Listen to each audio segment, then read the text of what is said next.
Anybody got a card that's labeled 100 or higher? Yeah. Excellent. We're moving. All right. Good evening. Welcome to the annual Springtown meeting of May 7th, 2026. It being 7:03 and a quorum being present, I call the meeting to order. The return of the warrant shows has been properly served. The number of registered voters is still being determined, so I'll skip that. Assistant moderators for the kids room. Jason, if you can go to the kids room. The second assistant moderator, stay where you are for now until you're needed in the cafeteria, please. And to start off the meeting, I ask you to join me in the Pledge of Allegiance to our nation's flag.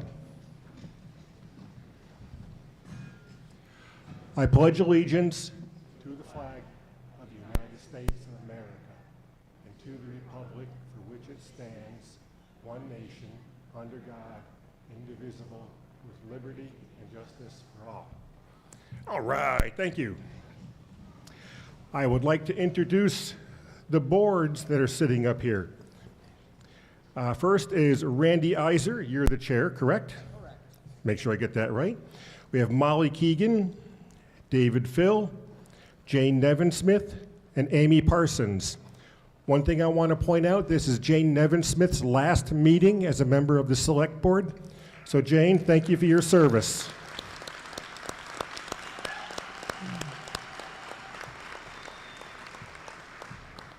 Thank you, Jane. All right, Town Administrator, Chief Michael Mason. Town Council, I forgot your last name. I forgot her last name. Lisa Mead. It's KP Law, right? No, I'm sorry. Mead Tellerman, I apologize. I won't live that one down. Town Clerk, Jessica Spanknable. Finance Committee, Amy Feiden, Chair. Peter Matusko, Paul McCretsky, Pam Haig, and Harry Vandalowski. I would also like to recognize an intern that they've had working with them, an unpaid intern, Gage Spanknable. He's been doing research, and among the things he's been doing is looking into the UMass agreement we kind of have with them and see if we can get more money out of UMass. So, Gage, thank you. I want to thank Hadley Media for setting up the sound system and being very responsive. Thank you, Alex. And the Hadley Mothers Club is here in the back. And I have two announcements from the Hadley Mothers Club. Please join the Hadley Mothers Club this Saturday at the V1 Vodka Open House. Part of the proceeds will benefit the Hadley Mother Club's initiative. For over 35 years, the Mother Club has also sponsored the Candidates Night. So feel free to join us here, 7 o'clock, to meet the candidates on Monday. There are no contested races, but you still should know who you're voting for. We have our new town administrator also, who has not taken the position yet. Nate Malloy, where are you? Can you wave your hand somewhere? Wave, you're hiding. He's way back there.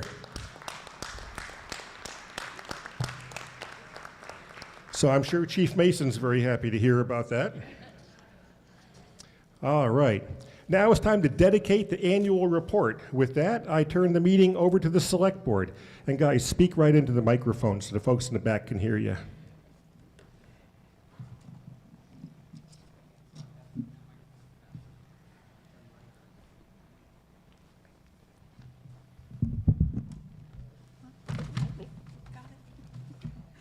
Up and get it out of your way.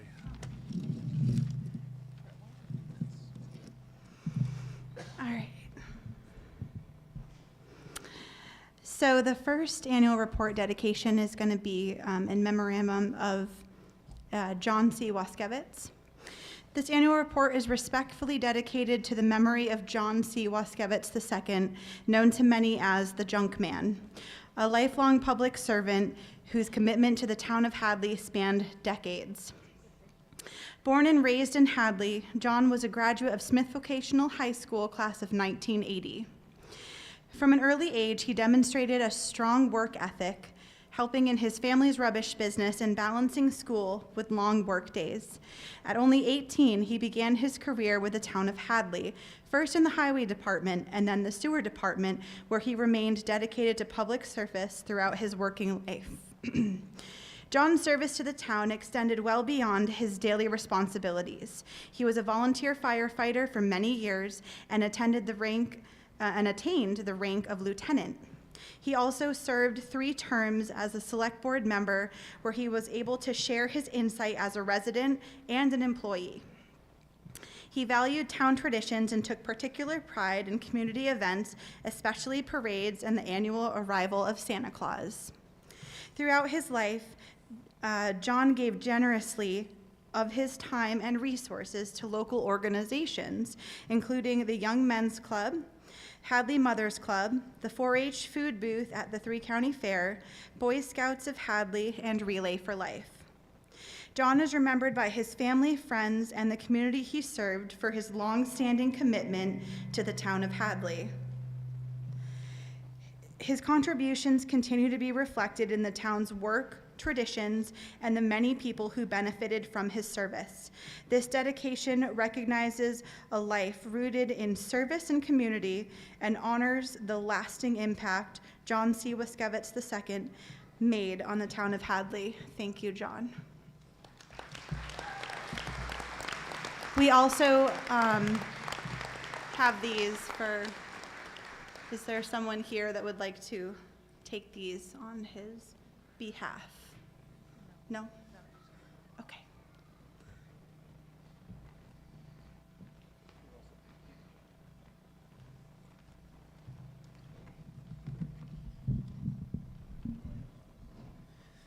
All right, the second dedication, we proudly dedicate the annual report to Joan Zusko, whose decades of service to the town of Hadley reflect an extraordinary commitment to community, public service, and kindness. A longtime resident, following her marriage to Tom, Joan became part of the family tradition at 20 Acres Farm, working evenings, weekends, and now full-time upon her retirement, bringing the same steady work ethic and devotion to both farming and public service. Over the course of her remarkable career with the town, Joan served Hadley in numerous capacities, including assistant treasurer, assistant town accountant, acting treasurer, and ultimately as payroll and benefits manager. In every role, she brought professionalism, institutional knowledge, and an unwavering sense of responsibility to the people she served. She also contributed beyond her formal positions through committee work and always stepping forward when the town needed her experience, judgment, and help. Joan's service was never defined solely by her job titles. It was defined by how she treated people, whether assisting an employee with payroll or benefits, helping a resident navigate a problem, or offering support to a colleague. Joan always went the extra step. She approached every interaction with kindness, patience, and grace. It is often said that people only have kind words when they say her name, and that may be the clearest measure of a life spent serving others well. Her care for the town extended beyond her official duties. For years, Joan brought warmth and beauty to the town hall's front steps by decorating them with flowers from 20 Acres Farm, making the building more welcoming for employees, residents, and visitors alike. Like so much of what Joan did, it was thoughtful, generous, and done quietly without seeking recognition. Through decades of service across multiple offices, committees, and responsibilities, Joan embodied the very best of Hadley: hard work, humility, compassion, and deep community spirit. Her retirement marks the close of an extraordinary chapter, but her legacy will endure in the system she strengthened, the people she helped, and the example she set. With deep gratitude and admiration, we dedicate this annual report to Joan Zusko in recognition of her many years of faithful service, her legacy of kindness, and her lasting contributions to the town of Hadley. So is Joan here?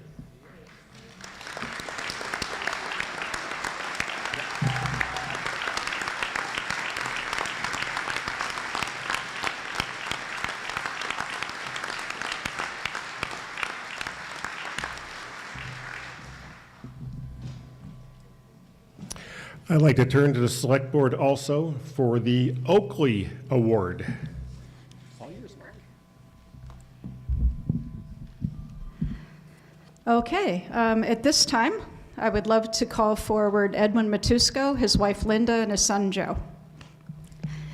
It is with great appreciation and respect that we award the Fred Oakley Award for volunteerism to Edwin Matusko for his outstanding dedication and service to the town of Hadley. Farming in Hadley runs deep in the Matusko family. Edwin's grandfather immigrated from Poland and founded Twin Oaks Farm, establishing roots that have now endured for generations.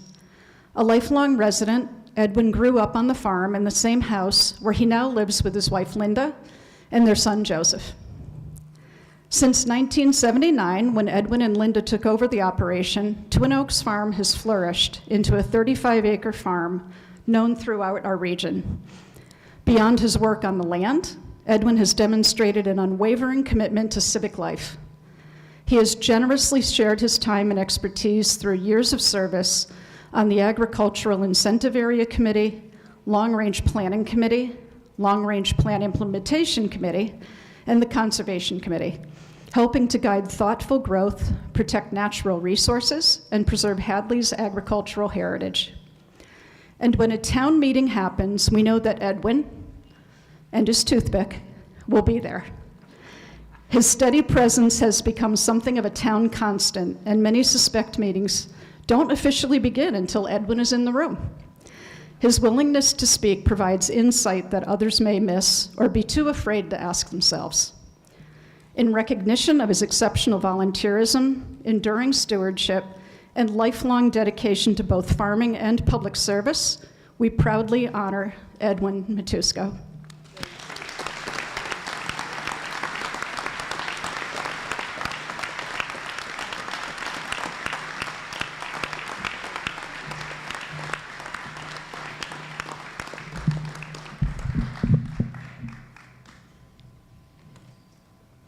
There's one thing on a personal note I just want to add as moderator. I could always count on Edwin walking up to the microphone at a question, kind of sauntering up, pulling the toothpick out and going, "So what's this really all about?" Putting the toothpick back in and sitting down. And that was just really fantastic. It was so well appreciated. Congratulations, Edwin. You can hear me in the back. Good.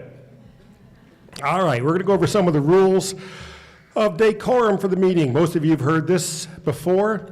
The meeting will be conducted per town meeting time rules. If you wish to speak to an article, please come to the microphone and wait to be recognized by the moderator.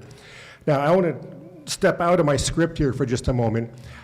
I would venture to say that about 95% of the people here have decided how they're going to vote already. What I'm asking is that, and it's simply a request, that people do not come to the microphone, use their 3 minutes and tell us why we should vote yes or why we should vote no. What would be very helpful, and time-wise would be helpful also, is approach the microphone with questions, not pontification towards either side. So if you could limit it to questions, we can all get out of here a lot earlier. So that would be appreciated.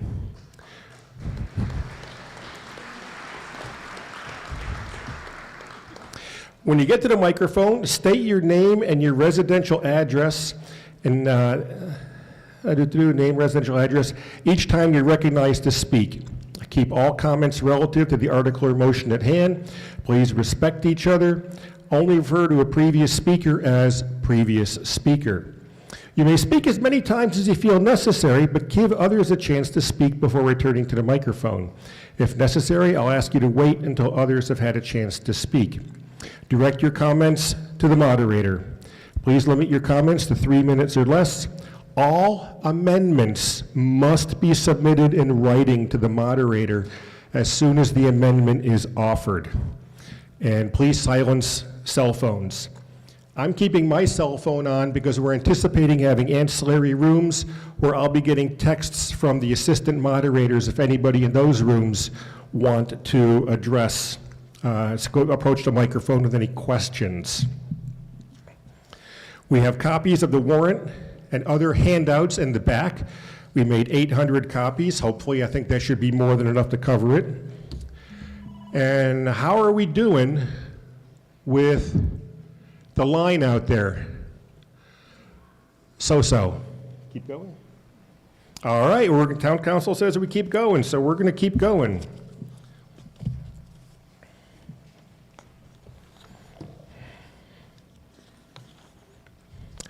I'm going to read the question in a motion form. I'm going to look for a second, and then we'll open up the microphone to questions. Article 1, move the town to a vote to approve Articles 2, 3, 4, and 5 as a consent agenda. Consent agendas are used for housekeeping articles. Instead of spending time just doing the same thing every town meeting that doesn't really pertain to anything, we put them in one motion. And I'd like to call on Chief Mason to run over those. If you have any questions or concerns, please approach the microphone and let us know what they are. Chief Mason. Oh, all right, there's a second. Okay. Good evening, everyone. I'm just going to explain very briefly what these four consent agenda articles are this year. Last year, I believe we had 5 or 6. We're down to 4 this year. They are annual articles. The first one is for grants. This is a standard article that simply allows the town to accept and expend grants without having to call a town meeting to do so. As you know, several of our departments write grants every single year, and we need to be able to accept those monies and be able to disperse them as well. Article 3 is Chapter 90 for the consent agenda articles. This is another standard article that is required by the state. It allows the town to receive and expend Chapter 90 funds, and Chapter 90 funds are used to maintain and repair roads and bridges. So if you see, roads being repaved, potholes being fixed, crack sealing, things like that, that's where these monies go. Article 4 for your consent agenda is called short-term borrowing. Again, another annual article. This article simply allows our treasurer/finance director to borrow for a 1-year period in the event that the town experiences any cash flow problems. We've never actually had to do this, but it is a useful tool in our toolbox, and we do need to get permission from town meeting to do so. Article 5 is the last consent agenda article. It is called Contracts in Excess of 3 Years. This article is for administrative purposes. It is so that the town can contract with vendors or consultants for a 3-year period.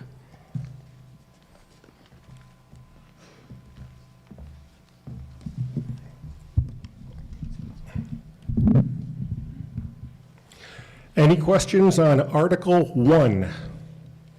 Seeing none, we'll move to a vote. All in favor, please raise your cards.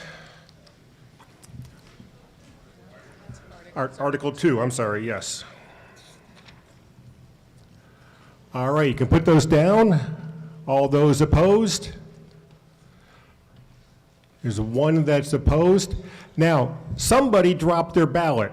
Who realized they dropped their ballot? Their green card with the yes/no's stapled to it.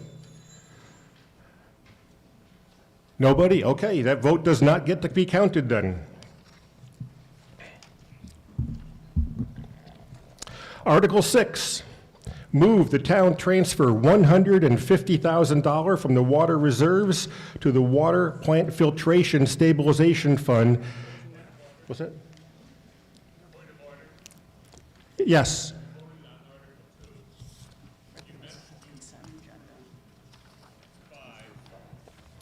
2 through 5. No. Should I do a revote on that? Just do vote for Articles 2 through 5, the consent agenda. All right, we'll back up. We'll do Articles 2 through 5 as a consent agenda. Make that motion. Is there a second? All right, all those in favor, please raise your cards. You can put those down. Thank you. All those opposed? Unanimous this time, Jess. All right, here we go. Article 6. Move the town transfer $150,000 from the water reserves to the water plant filtration stabilization fund as per the provisions of Mass General Law, Chapter 40, subsection 5B, for the purpose of repairing and replacing the water filtration membranes and associated expenses. Is there a second? Any questions? No, I gotta explain this first. Okay, Randy, come on up and explain it. I can do it from here, I think. Okay, all right. So this article helps protect the town's investment in the water treatment plant. This article transfers money into a targeted stabilization fund specifically for the purpose of replacing the filtration units at the end of their use life. Each unit is expected to last at least 10 years. This article is funded through water reserves and has no impact on taxation.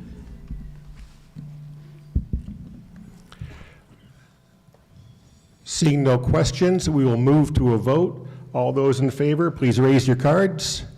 Thank you. All those opposed, raise your cards. Seeing none, motion passes unanimously.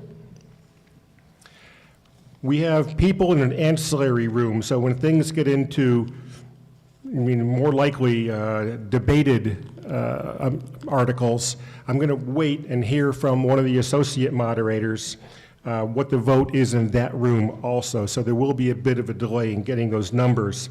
And I want to thank Jason for being out in that room. By the way, the folks who set up the chairs, there are no chairs in the cafeteria. If it's possible to get like a dozen chairs in the cafeteria, that would be outstanding. Mr. Moderator? Yes, sir. Do you know how many people are in the ancillary room? Jason, can you hear me? How many people are out there?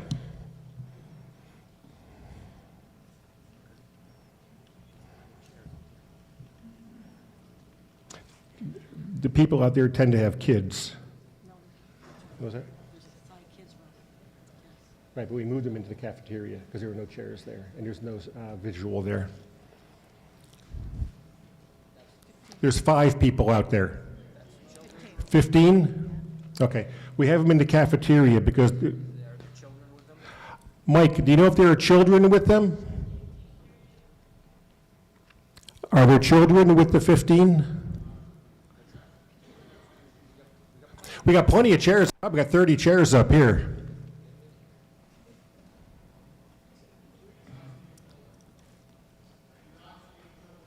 Invite them in here, please.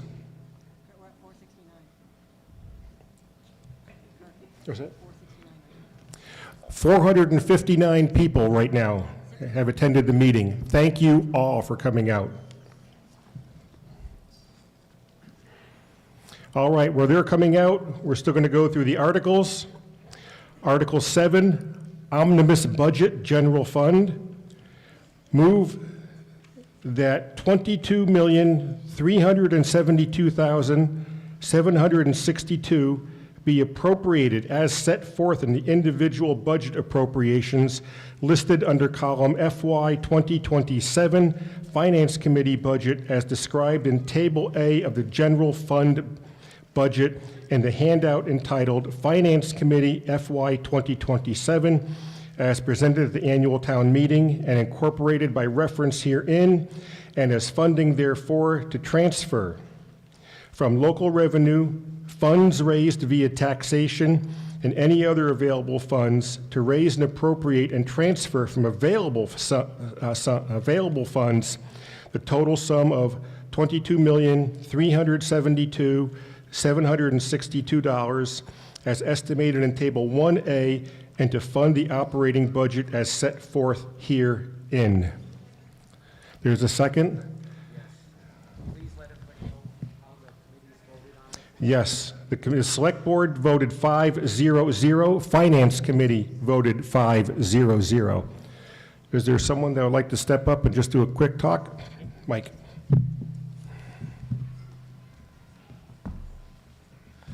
Hi, folks. So this is your FY27 operating budget for the entire town. This is not connected to the override articles. This is the standard budget article that you would see if this were a normal town meeting.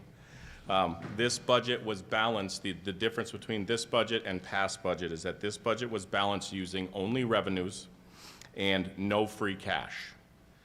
It is reduced by approximately $1.5 million from what we're calling a level services budget. So each department head was advised to come in and bring figures to keep their services where they were for last year.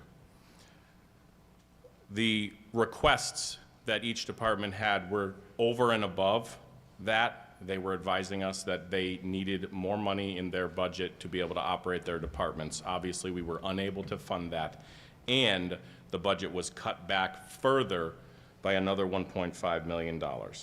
So it includes reductions in nearly every department over town, whether it be hours-based, but almost all of them affecting personnel. And as Kirk mentioned, all of the reductions in the entire budget is included in the handout that you all have. And if you do not have that, it is on the back table in that corner back there. Any questions on Article 7?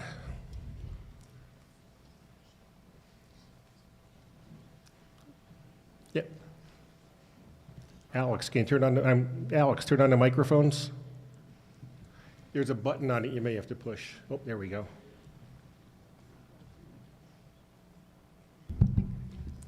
Hi, Melinda Nielsen, 20 Middle Street.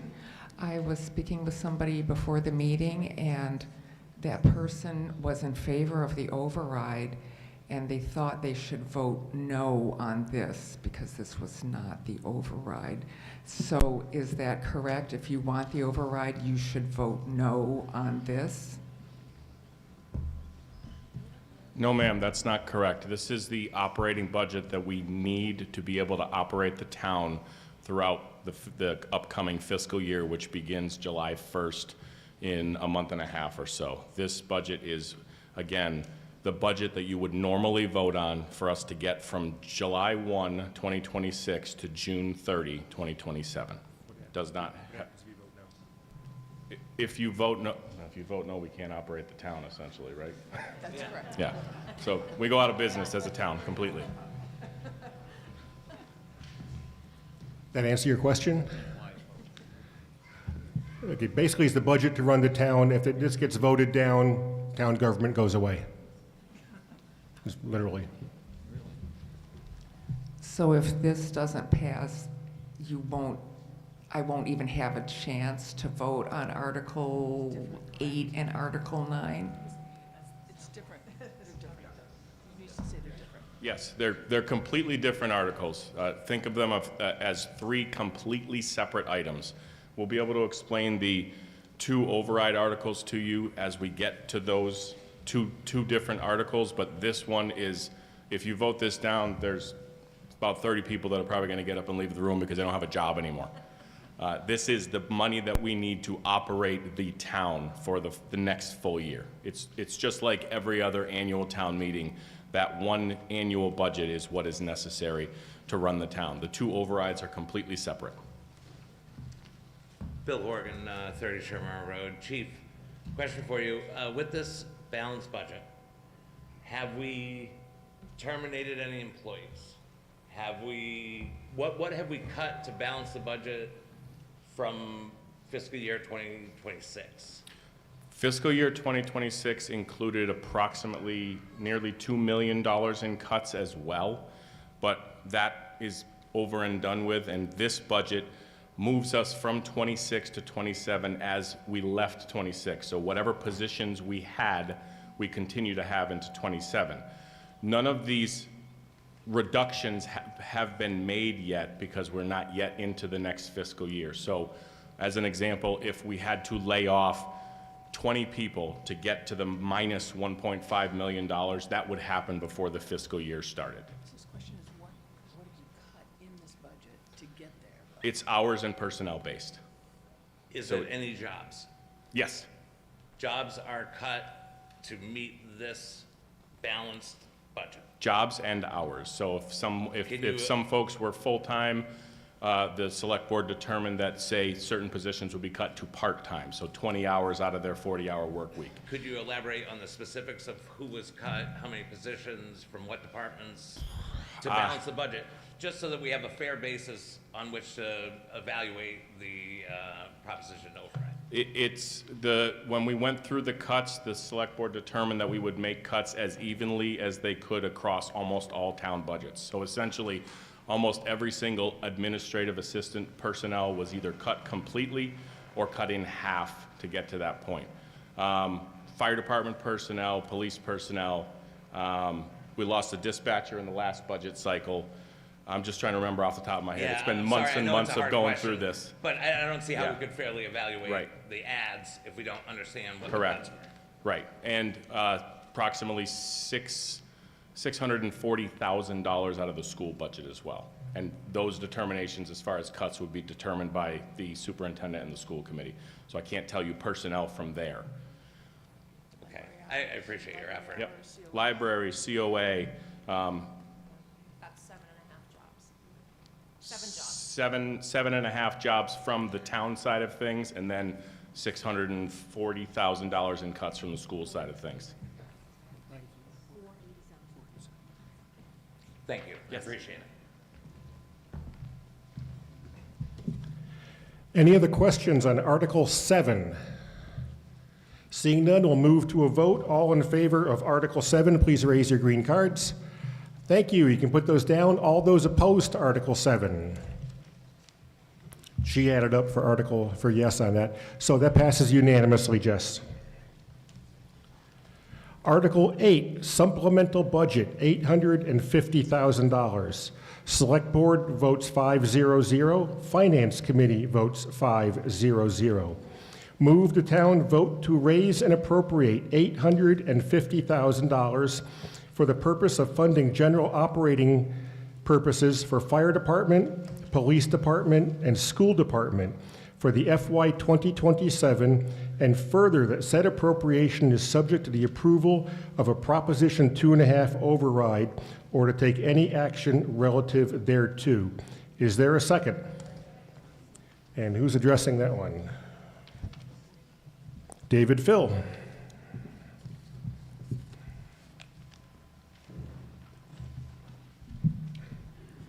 So this is the first of the 2 actual override articles. The funding will go specifically to the 3 departments listed to restore personnel whose positions were cut in Article 7. So right now we have Article 7 with 1.5 million in cuts. Article 8 would restore 850,000 of that 1.5 million, and it would go to, as you see up there, schools, fire department, and police.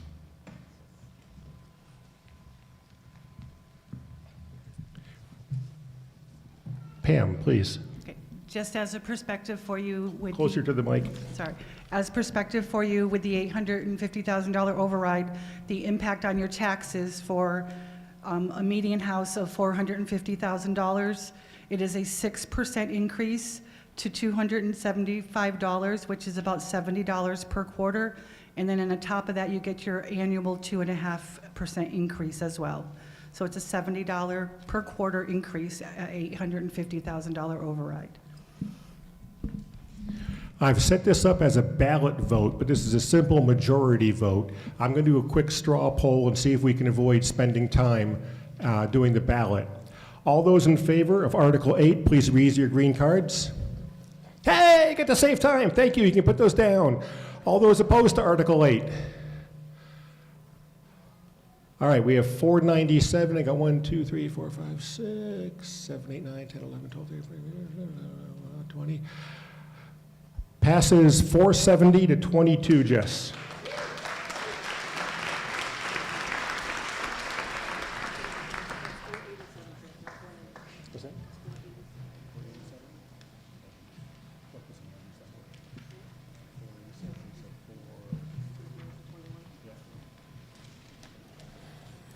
Article 9, Supplemental Budget 2, $650,000. Move the town vote to raise and appropriate $650,000 for the purpose of funding the general operating purposes for the departments listed in Article 9 of the fiscal year 2027, and further, said appropriation is subject to the approval of a Proposition 2.5 or take any action relative thereto. The Select Board voted 5-0-0. The Finance Committee voted 1-4-0. Do I have a second? David, you doing this one too? Jane?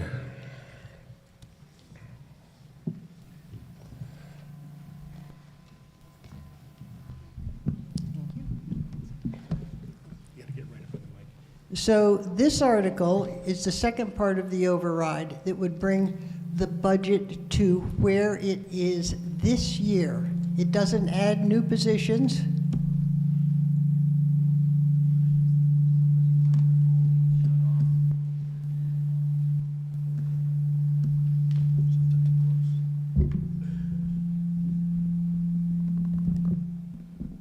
Thank you, Melinda. It doesn't add new positions, it maintains the positions that we have.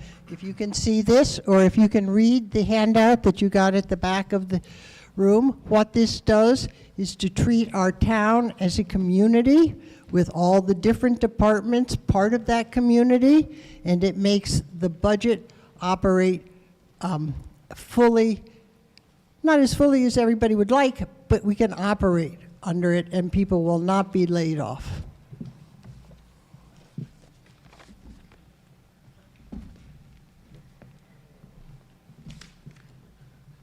Pam, you want? Pam, you got that? I got it. Yep. Okay. Okay, so as far as the taxes go, for the $1.5 million override, again, a median house of $450,000. It is an increase of $486 a year. That is $121 a quarter. That is 10% increase. And then you have, again, your 2.5 annual increase on top of that. Pam, are you adding in that 850 with this? Yes. Okay, I wanted to be clear about that. Okay, thank you. Any questions on Article 9? Dylan Barstow, Mans, 146 Hockenham Road. Could we hear from the one Finance Committee member who voted yes, and maybe one from Finance that voted no, just to understand their... Absolutely. Finance Committee, Harry, was that you? Yeah, that was me. Get up right on top of the microphone. They just like to know your reasoning for voting yes when the rest of the select board voted no, and I'll turn to someone who voted no. The Finance Committee, excuse me, Finance. Well, Sorry, not you guys, Finance.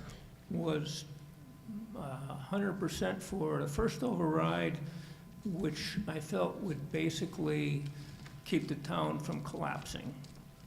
And I decided to go for the second one, even if everyone else wasn't for it, because I just felt it would help the town run a little more smoothly.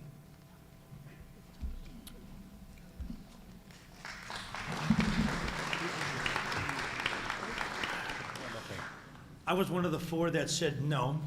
I am not opposed to an employee making a good salary, supporting their family, but these inflated salaries are putting this town in debt with salaries and pay increases annually from 3 to 5% with steps and longevity funds. Union negotiations should be fair to the employees, but also financially beneficial to the town for it to run. This is why I voted no. And then one follow-up question. Sure.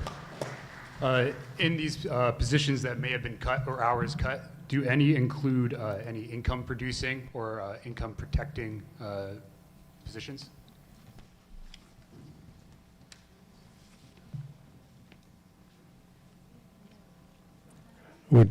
Molly, you're going to address that? Okay. So the answer to that, Dylan, is yes.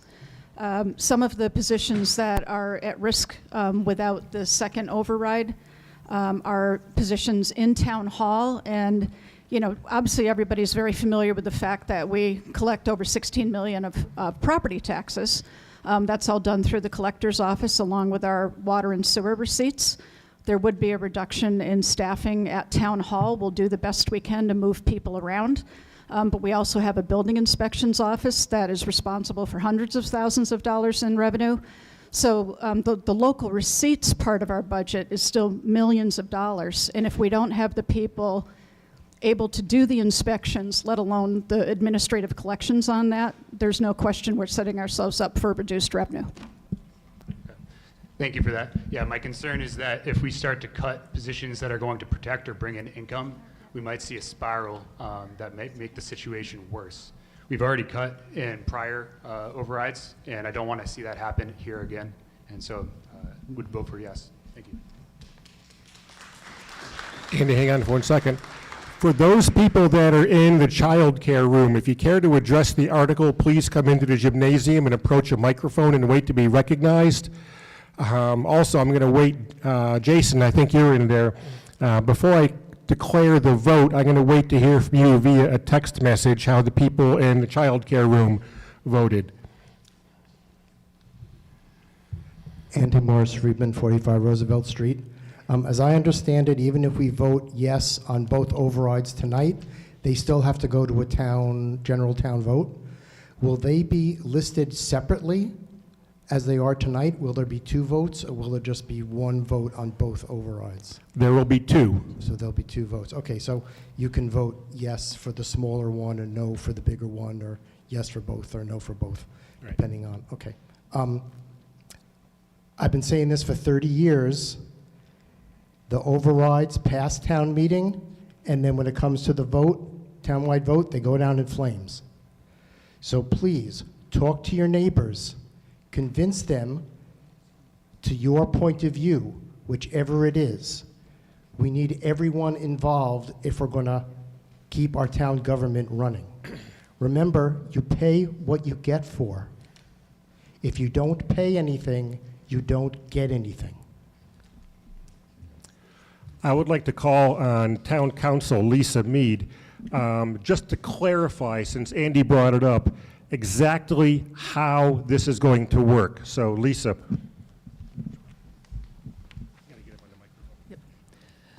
Thank you, Mr. Moderator. Lisa Mead, Town Council. So just to remind everybody, this is a 2-step process. And so just as you are appropriating the funds tonight, if that's what happens, at the ballot, if they don't pass, obviously it doesn't matter that you appropriated the funds. On the other hand, if they pass at the ballot and don't pass here tonight, then the select board have to come back to you for the appropriation of the funds. It takes both arms to make this work. At the ballot, you're going to be given 2 questions to answer. The question that succeeds and is the highest dollar amount is the question that will pass. So that's the question that will go into effect. So I'll say that one more time. You have 2 questions of 2 different amounts. If the highest dollar amount goes into effect. If one passes and one fails, the one that passes goes into effect.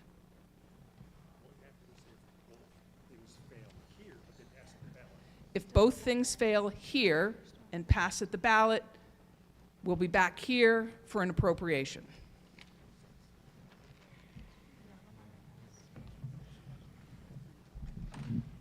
Before I return to questions, does anyone have any questions specifically about what Town Council said?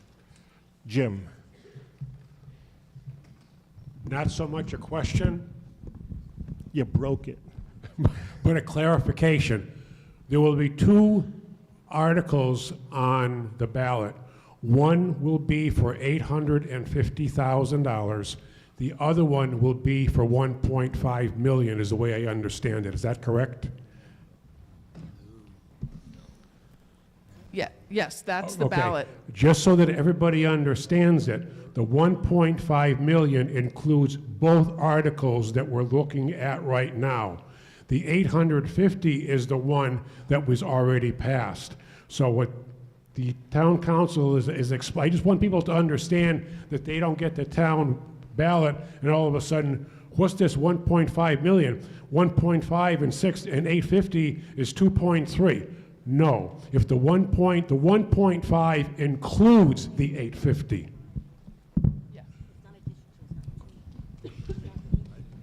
Right. So so we're all clear, the 1.5 includes both of these appropriations.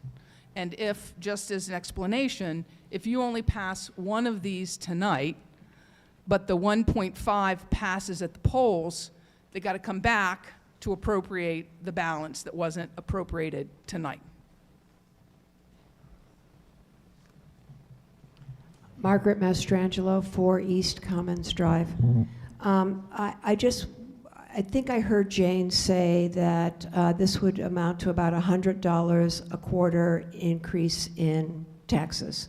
Or, That was Pam. sorry, Pam. So that, if I'm correct, that works out to be about $1.10 a day, which is, It's $486 a year, plus the 2.5 annual increase as well. It's about $121 a quarter, and that's at $450,000 value. right, so it's not much more than $1 a day added to one's taxes to completely level fund us. That's what I'm understanding. That's less than a cup of coffee a day. Okay. Thank you. Michelle Morris. Michelle Morris Friedman, 45 Roosevelt Street. I have a couple of questions. One is debt and interest. What are the repercussions for the town if we don't approve that? Does it change our financial rating? I don't understand exactly why it's in that column. Second question, on Hadley Media support, if we don't pass the overrides, what are the consequences for Hadley Media? When are they supported until? Linda. The debt and interest first. Get right on top of the microphone, Linda. You're right on top of it, so you're almost touching it. You want me here? Perfect. All right. All right. So on the debt and interest, on your main budget, you see there is a debt and interest budget. If you look at 26, and then you go ahead to 27, you see that $50,000 was cut from that. Because we had so many cuts to make in cutting that $1.5 million, we had to cut $50,000 out of the debt and interest. You can't cut interest, so that means we're paying down $50,000 less on our debt plan, which means in 2 years it's 100, 3 years it's 150, because we're paying things over time. So this would restore the debt plan to what was originally budgeted for 26, and we'll be able to continue on what we were planning. I'm sorry, what was the second one on? About Hadley Media. Hadley Media, and I will get to that with the enterprise budgets, which we get next. Hadley Media had a limited amount of reserves, and they have limited amount of revenues. They have one source of revenue, which is the annual cable payment, which is now about $90,000. It costs about $40,000 more than that to run the department, unless you just want to have one staffer, which is not efficient at all. Their funds, their reserve funds, we're subsidizing it with about $40,000 each year, and it runs out in 27. So going into 28, they're going to have a problem. So we thought, as long as we're going for this override, it's maybe about time to also face the issue that if we want Hadley Media to survive, let's start subsidizing that with some town funds. So $40,000 is about an appropriate amount. Thank you. Kirk? Yep. Yes. Just Paul, to go ahead. supplement some of Linda's comments too, regarding the question on debt and interest. Our long-term interest in debt, those are contractual obligations, and we're legally obligated to pay those every year. So if we were not to pay those, we would seriously jeopardize our AAA bond rating that we currently enjoy, and also it would make it very difficult for the town to go into the debt market in the future too, and pretty much ruin our credit rating. Cam Weimer, 7 Sunrise Drive. When I do really quick math up here for the second override vote, the fire department and the school, that's 1/3 of that 650,000. It's around 200,000. And my question is, for the fire department, it's 70,000. Does that mean we're going to get back to the level we had before with the third firefighter? It's not that we're adding anybody additional, we're just getting that person back that we lost? Lisa. Linda, I'm sorry, Linda.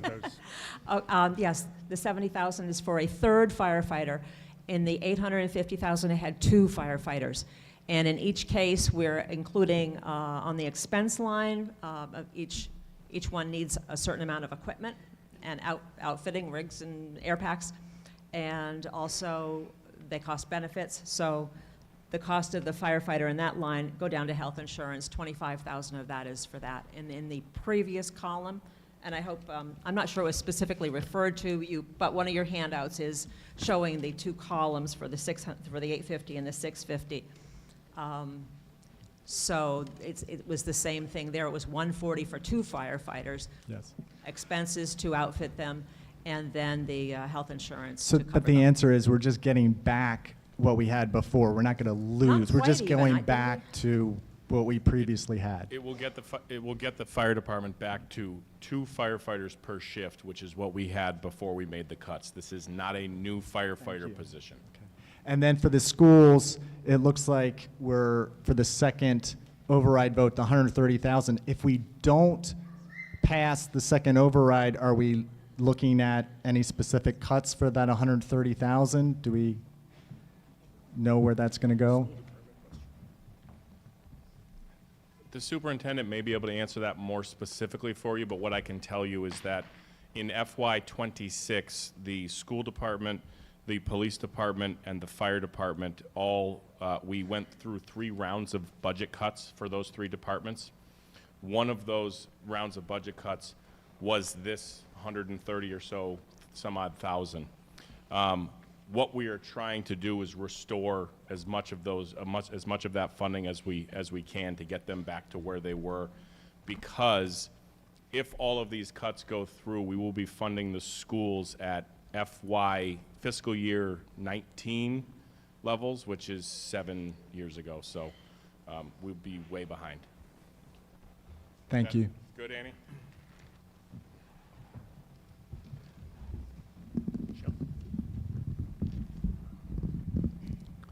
Try that again. Shell Horowitz, 16 Barstow Lane. With the agenda of helping the wonderful turnout here tonight explain to their neighbors who didn't come tonight the consequences, I wonder if one of you folks would be kind enough to go through the steps involved for those who have financial difficulties in getting abatements as we move forward to vote, I hope, to not become a third world community, but one that really cares about the people who work for it and the people who live in it.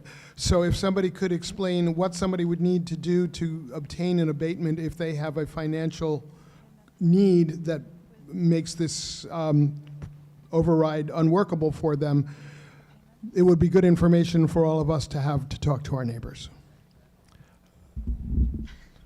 Molly, you got volunteered. I did.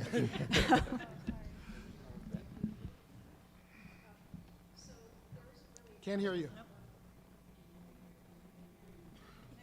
There isn't really an abatement program per se. There are a couple of programs that do exist. One is a senior tax work-off. Another one is a veterans tax work-off program. There is also another one that is for low-income individuals that would allow for, I think it's up to $175 deduction in taxes if you qualify. And then the other conversation with the collector's office has been, you know, they already, as a matter of course, do a wonderful job working with people in town now who may, you know, have bills that are front-end loaded in the first half of the year and they need to spread them out a little bit. So I know that our collectors who do a wonderful job will continue to do so and go the extra mile. So if anybody is having any difficulty, they will try to work out a payment plan that works for them. Great, thank you. And I just want to reiterate what Andy Morris Friedman said earlier about making sure you talk to your neighbors and make sure that get them on board.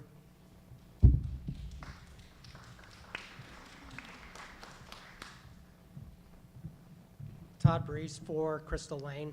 I just had a question about services, like what percentage of service calls by fire and police go to commercial versus residential? And then on the same token, from the commercial tax income, what's the percentage of that compared to residential? Want me to call it Mike? Want me to call it Mike? Chief Spanknable, could you approach the microphone, please? I can't answer the tax question off the cuff like that, and I can't give you specifics on percentages of calls. I think Mike and I would both agree that the majority of our calls do come from our commercial areas up and down Route 9 as opposed to our neighborhood areas. Mike, did you hear the question? You told me to come to the mic. You don't listen to me any other time. Did you hear the question, though? I did. Okay, I can please. say that the fire department is a little bit different than the police department. We do have a high call volume residentially. However, the traffic volume, you know, our average call volume for car accidents is over 400 calls a year. It slowed down during the Route 9 construction, but we do have impacts from that and some of the businesses. So a little bit different, but somewhat the same. Does that answer your question? What about the revenue? Commercial What about the breakdown of property taxes of commercial versus residential? Mary, Molly, I see you shuffling papers over there. Is that a you question or a Linda question? Well, I'm looking at Linda, so just roughly 60 some odd percent, I don't have the exact amount, of property tax revenue comes from, I believe, the residential side, 30 some odd percent comes from commercial, but the other thing that you have to take into account is the local receipts. And if we look at the local receipts, which again are inspection fees, fire inspections, hotel and meals being a huge part of that, then it's skewed a little bit differently. Again, we don't have an actual breakout of that, but that might more closely approach like 50-50 split on local receipts. So the follow-up question I would have is that if more of the services are commercial, have we looked at a split tax rate or an option to balance out so that we don't have to give up a lot of the great services that we have?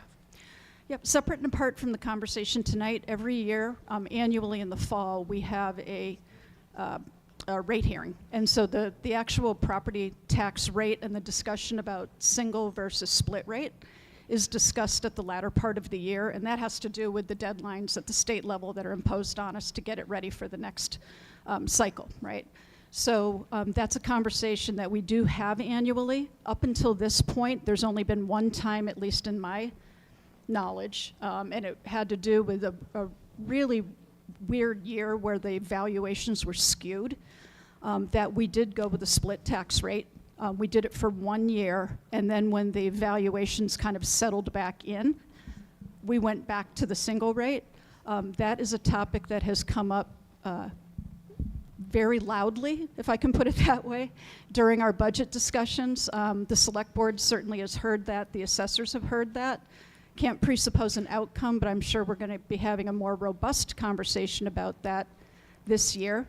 But the one thing I do want to point out is from a data standpoint, when you look at data that's produced either by the Commonwealth or individual municipalities, when you think about the cost of services, people obviously, you know, we see the fire engines going by and the police cruisers going by, and yes, there's no question, you know, a lot of that activity is along the Route 9 corridor.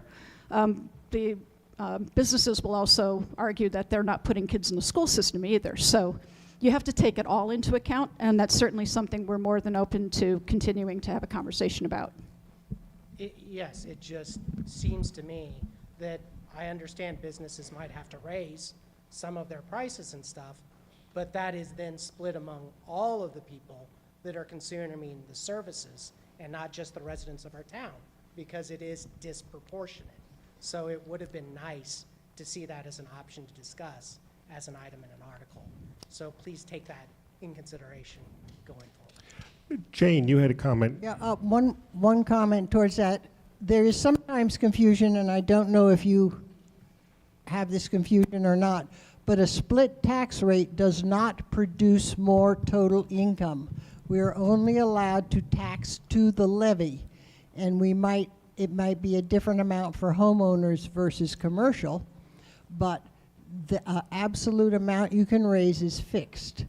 The other thing in this town that is critical is agriculture is taxed like commercial. The farmers are not happy about the concept of a split tax rate. I could just put that right down front. Yeah, Brenda Fighting-Kevitz, 99 Rocky Hill Road. Brenda, get right up on the microphone if you would. So you're almost touching it. Oh my God, somebody was taller than me, I'm short, so. I have just one, this is not what I wanted to talk about, but what about those of us who have businesses in town and we are also residents of town? So please consider that. I really get upset when I hear stuff like this. Because Brenda, we pay a lot of taxes, just like everybody else. So I pay residential taxes and I pay commercial taxes. So that is, I just want to put that out for you guys to think about. The other thing I want to talk about too is the override for the schools. I thought that this was supposed to be for the schools and the fire department. And don't get me wrong, I love all of our first responders. For the police department, fire, I do a blue tree for them every Christmas because I value them. I love all of them. But the thing that bothers me a little bit is we did take so much from the fire department. Chiefs, Mikey had to do a lot of rearranging, and it was not a good day. So I think we need to think about that, and I'm just very confused why we took another $50,000 away from the schools to put it back in the police department when they didn't get hit like our fire department. We have to look at everything as a whole. We work together here. We are one town. We're not two towns. So that is very upsetting when I hear this. Chief, for our fire department, is working his tail off to try to make things work, and it hasn't been good. And I don't know what's going on, but they took $50,000 away from the schools to put back into the police department. And again, I love the police department. Don't misunderstand me. I will do anything for them. But we need to look at our schools. Can you get right up to the microphone? Okay. There you go. Almost like you're touching it. You can pull it down if you need. I've never danced with somebody that looks like that, but I think that's it. I just wanted to make that point, and I wanted to know. I want to make sure that we take care. We just want to make sure that we take care of the fire department as we did the police department. It seems like the fire department was really shorted the last time around, and that's not fair. Everybody is watching. I mean, we love our police and fire. There's no two ways about it. But now we have this. This was supposed to be an override for our schools, which we have to take good care of our schools and our kids, as everybody knows here. And we have to take good care of our police and fire. But the police didn't have the cuts that our fire department did. And now all of a sudden, they're going to have another $50,000 that takes away from our schools, so we need to look at that. I just want to make sure everything is balanced out. Okay. That's all I have to say. Okay. Let's think about it.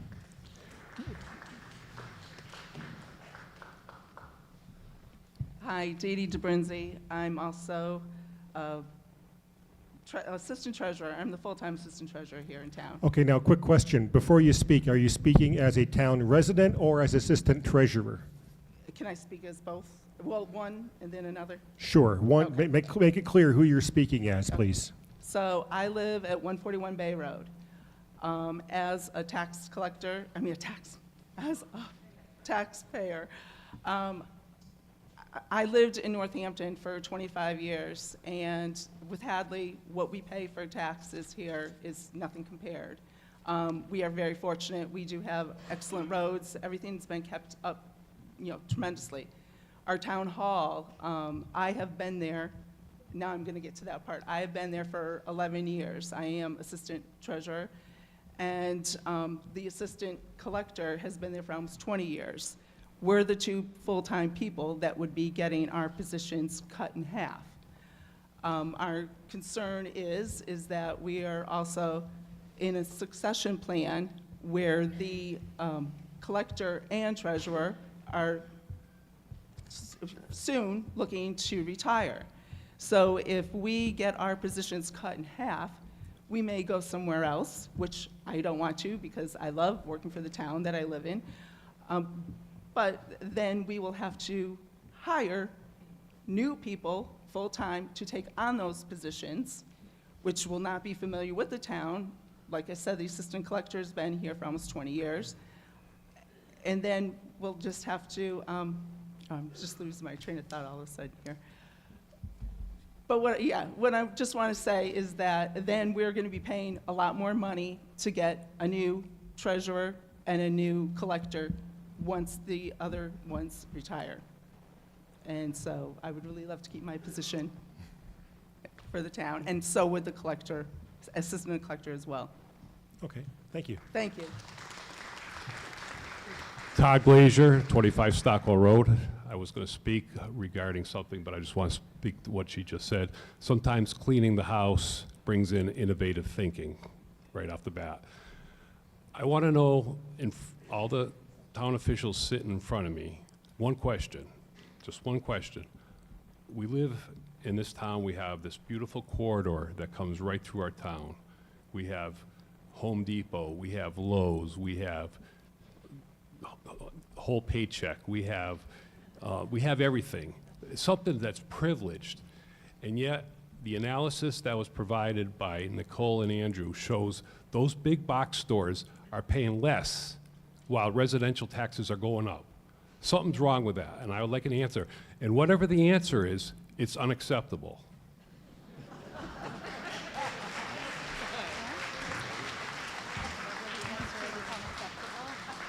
I'm going to put somebody on the spot. The gentleman asked a question, asking for an answer. I don't think he wants one. I don't think he wants an answer. It's got to be recent. You gonna try it, Randy? Well, I hear what you're saying, Mr. Glazier, and if the commercial properties are paying less taxes than residential, I don't understand that. They're much larger buildings, they're bigger properties, their assessed value has to be higher, so I'm not sure I understand exactly what you're saying. And are you going to help me out here? Is Andrew or Nicole in the house? No? No Andrew or Nicole? Didn't they do the private analysis for the town? And they showed that their taxes are dropping, residentials are going up? I mean, I don't understand. I believe a private analysis from non-town employees than what I believe from the town. Okay. So, and that's right there, something's wrong. Yeah, and that's a sad state of affairs, because basically what you're saying is we're up here telling you people not the truth, and I'm offended by that. Well, I'm sorry you're offended, but that's the problem. The truth is out there. Okay. All right, I'm going to end the conversation on that. Yes. Judy. Go ahead, Judy. Yes, Judy Machoka, 2 River Drive. I just wondered what the date for the regular town election is May 19th. Would it be at that same election that would be the ballot vote for the overrides, or is that a different date? The vote on these will be on June 2nd. Okay, thank you. E-Dragon, 6 Maple Avenue, I'd like to call the question. Call the question, ends conversation. All those in favor of calling the question and moving directly to a vote, raise your card. Outstanding. Please lower your cards. All those opposed? 1, 2, 3, 4, 5, 6. The motion to call the question passes 489 to 6. We'll move directly to a vote. Jason, in the ancillary room, please text me the results that you get. All those in favor? Jason's here? There's nobody in the cafeteria, right? All right, nobody in the cafeteria. All those in favor of Article 9, this is a straw poll. Please raise your cards. Thank you. You can lower those.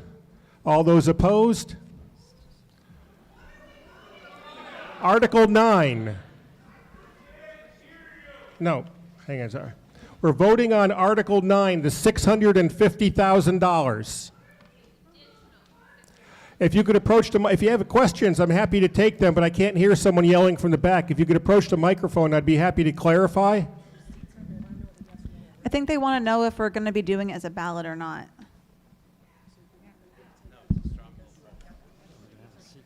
Secret ballot. We can do it either way. I just wanted to save time. If we want to do it by ballot, we can do it by ballot, or we can do the...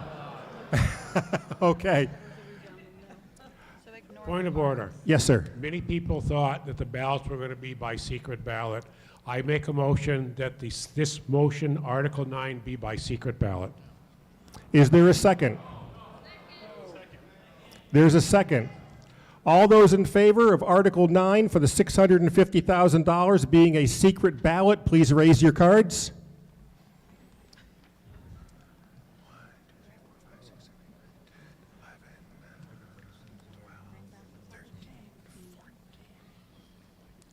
The secret ballot motion fails, 481 to 14. 14 to 481, yes, thank you for the clarification. All right, we're going to move to a holding up the card vote. All those in favor of the $650,000, please raise your cards. Thank you, you can put those down. All those opposed?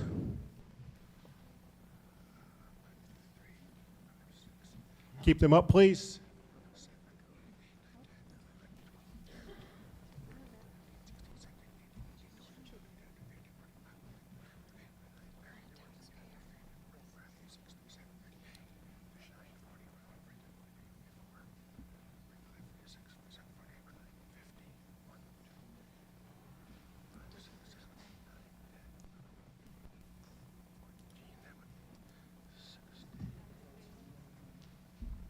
Jason, please text me your votes from the other room. Are you still in the rooms? There's nobody in the cafeteria. All right. So, Article 9. Yes, sir. Did you get us? I did not. 1, 2, 3, 3.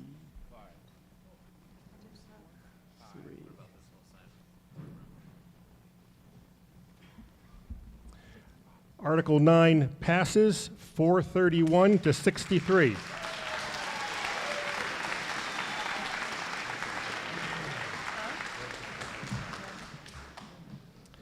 And now, Ryan, you got to go to the ballot. You got to go vote on this on June 2nd. Okay, what you've done tonight is you've appropriated the funds given that they pass on the vote. If they don't pass on the vote, then we're back to where we were. Yes, ma'am. Will there be an absentee ballot if you're not able to make the June 2nd date? Town clerk says yes, there will.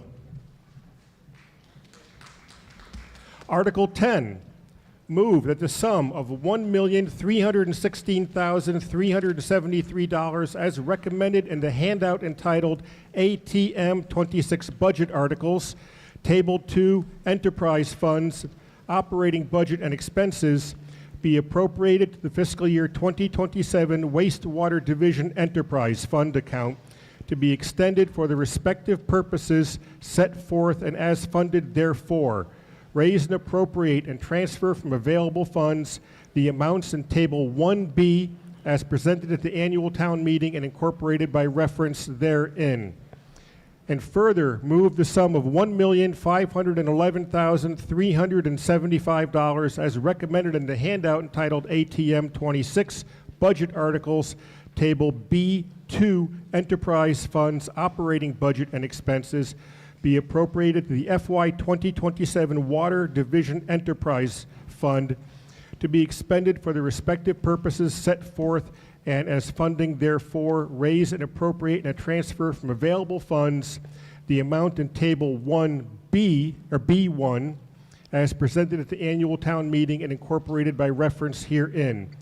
And further, move the sum of $98,659 as recommended in the handout entitled ATM 26 Budget Articles, Table 2B Enterprise Funds, Operating Budget and Expenses, be appropriated to the FY 2027 Hadley Media Enterprise Fund to be expended for the respective purposes set forth, and as funding therefore raise and appropriate and transfer from available funds the amount in Table B1 as presented at the annual town meeting and incorporated by reference herein. Is there a second? Second. All right. Linda, you're up. Hi. I think the explanation will be shorter than the motions. These are our 3 enterprise funds. These do not impact or have nothing to do with your real estate taxes. The water budget is sustained by water revenues. The sewer budget is sustained by sewer revenues, and as explained earlier, the Hadley Media is funded by the cable company, and that's about it. And the reserves, the dwindling reserves. I do want to comment that we have struggled with these budgets over the years. There were increases in water and sewer rates. If you see now that we are actually, the revenues are ahead of the budgets, which is a good thing because the extra 100,000 or so in each case will go into the reserves, and we use water reserves and the sewer reserves to pay for the equipment and various other capital items in those departments so that we do not have to continue borrowing for those budgets. Okay. Okay. Select Board recommends 500. Finance Committee recommends 500. Are there any questions? Edwin, is that you? All right. Yeah, can someone grab that microphone and bring it to Edwin? Hang on, Edwin, we're coming.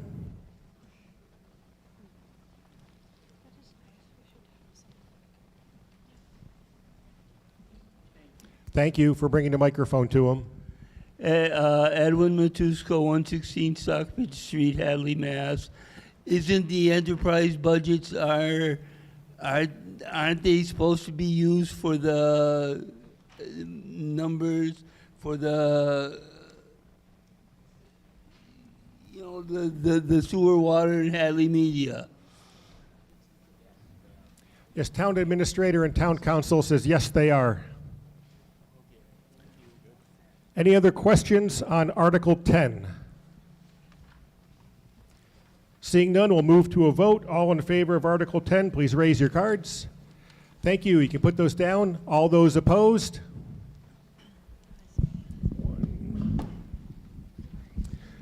Article 10 passes. What was that number, Jess?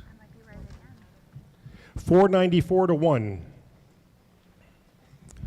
Article 11, move the town transfer funds from various accounts as delineated in Article 11 of the annual town meeting warrant for May 7th, 2026, and incorporated by reference herein.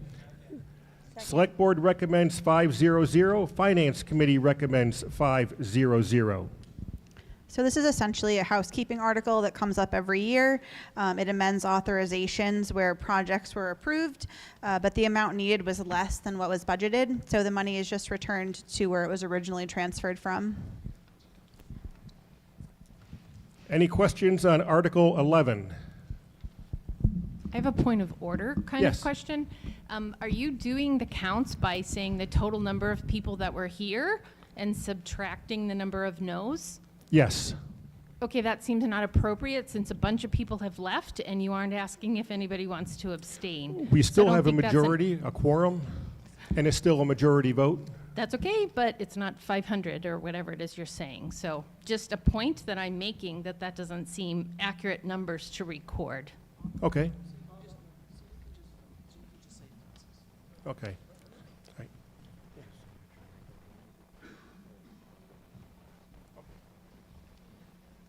All right.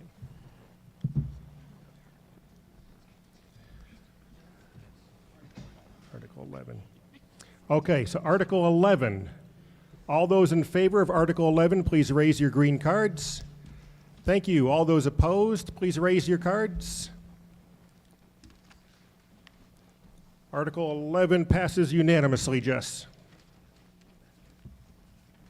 Article 12, move the town appropriate $300,000 for expenses associated with the sewer asset management as delineated in Article 12.1 of the annual town meeting warrant of May 7th, 2026, and incorporated by reference herein, and to fund said appropriations to repurpose $70,952.82 as delineated in the warrant article, and the treasurer, with the approval of the select board, is authorized to borrow up to the balance of $229,047.18 under and pursuant to Chapter 44, Sections 7 and 8 of general laws and/or other enabling authority, said amounts to be repaid from sewer receipts and to issue bonds and notes therefore. Do I have a second? Select Board recommends 5-0-0. Finance Committee recommends 5-0-0. Capital Committee recommends 4-0-0. Okay. This is a 2/3 vote. Paul. Hi, I'm Paul McCretsky. I live at 298 River Drive. I'm the chairperson of the Capital Planning Committee. And this year we decided, just a few brief comments up front with the entire capital budget, we decided to break it out into 5 different requests. And what I would like to say, with all 5 of these, none of those will be affecting the current year real estate tax, because they're all going to be funded either from sewer reserves, water reserves, or borrowings, which would be paid off through the enterprise funds that Linda had alluded to earlier. And also one of a very small article is being funded through free cash. And having said that, the first item is the $300,000 request for the sewer articles, and this is actually a very small amount of the total amount that's needed for sewer maintenance and repairs. And mainly what most of this would be used for is, for examples, are camera inspections of the sewer lines, and also the linings, if necessary, of sewer lines to extend their useful life. Andy, do you have a question? Yes, and Andy Morris, Friedman, 45 Roosevelt Street. It looks to me as if the mower is on here twice, in number 2 and in number 3. Is that the same mower, or is it $4,600 for the mower? Well, all these amounts that you are seeing that are being used to offset, like this total request is for $300,000. However, well, the first one and the second and the third, they're all articles that were previously borrowed. Unexpended dollar amounts remain from previous projects, and it's unexpended money that's going to be applied against this, so it's actually going to reduce that $300,000. And so there has been some confusion. I know even in our meetings that we were having, that people thought we're buying a mower, for example, but we're not. We're using the unexpended monies from that mower and applying it against this, because under the Mass General Finance laws, we can only use that for other capital items. Paul, I think the question that Andy's gotten, please correct me if I'm wrong, Andy, the mower appears twice. Is that because it's used in 2 different departments? Or? Yes. But it's appearing twice. It's a shared mower that went through 2 different departments. The water and the sewer used the same mower, but they shared the cost of it. Okay, thank you. It's unspent funds, yes. Any other questions on Article 12? We're looking at 12.1. Seeing none, all those in favor, please raise your cards. Thank you. You can put those down. All those opposed? 1 opposed. The motion passes. Motion 12.2. Move the town appropriate $300,000 for expenses associated with the water management as delineated in Article 12.2 of the annual meeting warrant for May 7th, 2026, and incorporate by reference herein, and to fund said appropriation to repurpose $11,440.77 as delineated in the warrant article, and the treasurer, with the approval of the select board, to authorize to borrow up to the balance of $288,559.23 under and pursuant to Chapter 44, Sections 7 and 8 of the general laws, and or any other enabling authority, said amounts to be repaid from water receipts, and to issue bonds and notes therefore. Is there a second? This is recommended by the Finance Committee, 500, Select Board, 500, and Capital Committee, 400. Okay, this article is basically a twin sister, the one that we just voted on, but instead it's for the water. And again, it's a small portion of the millions of dollars in maintenance and repairs that are needed to our water system. One of the projects that they're looking at this year is to improve the water service out at Millsite Road. They have water service to the homes, but they don't have hydrants there, and so they're really looking at trying to enhance that project and any other types of improvements to the water system. Any questions on 12.2? Seeing none, move to a vote. All in favor of 12.2, please raise your cards. Thank you. You can put those down. All those opposed? Passes unanimously, Jess. Motion 12.3. Move the town appropriate $100,000 for expenses associated with Highway Chapter 90 supplement funds as delineated in Article 12.3 of the annual town meeting warrant of May 7th, 2026, and incorporated by reference herein, also to appropriate $65,000 MS4 stormwater, and to fund said appropriation to repurpose $22,212.94 as delineated in the warrant article, and the treasurer, with approval of the select board, is authorized to borrow up to the balance of $142,778.06 under and pursuant to Chapter 44, Sections 7 and 8 of the general laws, and or any other enabling authority, said amounts to be repaid from general fund receipts, and to issue bonds and notes therefore. Is there a second? Second. Select Board approves 500, Finance Committee 500, Capital 400. Okay, as this article is titled, it's a supplemental Chapter 90 funding. As many of you already know, each year the town receives monies from the Commonwealth for highway projects such as paving roads and various other highway-related improvements. And this is a supplemental amount that is being requested by the town, and it's for types of annual improvements to the highways, such as the crack sealing that you see, and also line striping on the highways. Any questions on 12.3? Seeing none, move to a vote. All those in favor, please raise your cards. Thank you. You can put those down. All those opposed? That's unanimous, Jess. Motion 12.4.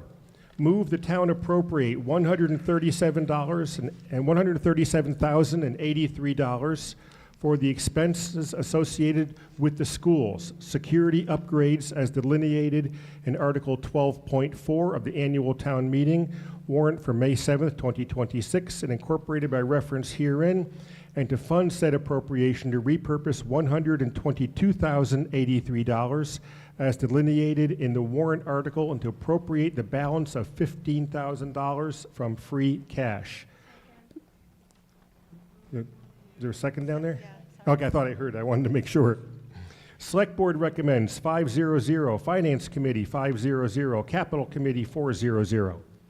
Okay, these are upgrades that's security related, and the two specific items that they're looking to acquire are, number one, dark blinds for the schools in case there was an incident, there was a lockdown situation, and the other is for installing cameras on the stop arms on the school buses to attempt to catch any folks that are trying to go around the school buses while they are picking up or discharging students. Any questions on 12.4? Seeing none, move to a vote. All in favor of 12.4, please raise your cards. Thank you. You can put those down. All those opposed to 12.4. 2 opposed, the motion passes. 12.5, move the town appropriate $74,031 for expenses associated with the 3 projects as delineated in Article 12.5 of the annual town meeting warrant for May 7th, 2026, and incorporated by reference herein, and to fund said appropriation to repurpose $74,031. Is there a second? Finance, our Select Board recommends 500. Finance, 500. Capital Committee, 400. As you can see, there are 3 separate requests here. And the first one is the Water Management Act grant. That's actually the town's share. This $14,000 that we are asking for is our share of a $100,000 grant that we will receive, and that's for some advanced design studies to get the Mount Warner wells up and running again, and for a filtration plant study. The second is the SCADA system, which is a supervisory control and data acquisition system, and that will allow for, it's an internet-based system that will allow for reporting of various water-related information, such as water tank levels, that they can pick up remotely. And it's, again, through the internet, it's computer-based. And the last one is the Callahan well redevelopment. And that is something that comes up every so many years. The pumping capacity of the well diminishes over the years, and they pick up like dirt in the screens and so on. And so that has to be rehabilitated every so many years to bring the pumping capacity back up to the full 100%. Linda. Yes, hi. I can see we got it carried away with our repurposing language. To fund set, I don't know how to, I need to change the motion to fund set appropriation to fund from water reserves. We're not repurposing anything for this one. Okay, so a friendly amendment Friendly amendment to fund. to transfer from water reserves. Transfer from water reserves, yes. Okay. Jess, you got that? It says it up there, but It not in the does. motion that was read. Oh, my apologies if I messed it up. No, but you read the motion was written wrong. Oh, okay. Okay, I can see where that makes sense. That makes sense, but it was just the, Okay. You approach the microphone, please. Yeah, just a point of order. This is what all the town people have, is what's up on the screen. Okay. Okay. Right, we need to vote on it, right? Okay, it's a friendly amendment. Is there a second? Second, okay. All those in favor of the friendly amendment, please raise your cards. Thank you. You can put those down. All those opposed? Friendly amendment passes unanimously, Jess. All right, now we vote on the motion. All those in favor of Article 12.5, please raise your cards. Thank you. You can put those down. All those opposed? Passes unanimously. Article 13, move the town appropriate $60 from the sources delineated in Article 13 of the annual town warrant for May 7th, 2026, and to transfer those funds as delineated and incorporated by reference herein. Is there a second? Everybody approves it, all the boards. I always get the easy ones, so I'll just be really quick, like I always am, because I get all the easy ones. So this is just another housekeeping article that we do every year. Essentially, this bill for $60 came in after the close of fiscal year 25. It's just required by us to vote on it to authorize the payment. Okay. Any questions? Didn't think so. All those in favor, please raise your cards. Thank you. You can put those down. All those opposed? That's unanimous, Jess. Article 14, Employee Compensation Time Fund. Move the town transfer $150, is that $1,000? Okay, got another typo on my sheet here.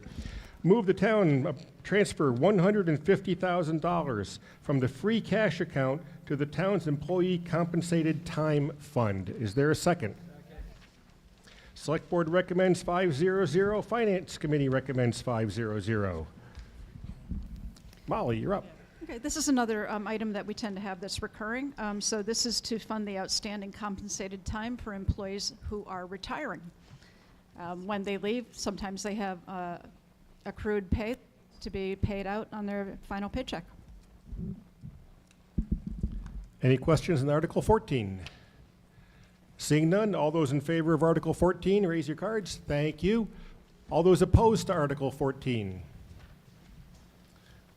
Another unanimous one, Jess. Article 15, move the town accept the provisions of Mass General Laws, Chapter 71, Section 71F, to authorize the school committee to establish a revolving fund for tuition payments from non-resident students. Do I have a second? Select Board recommends 500. Who's going to tackle this one? It's an easy answer. Pam, you want to, it's an easy answer.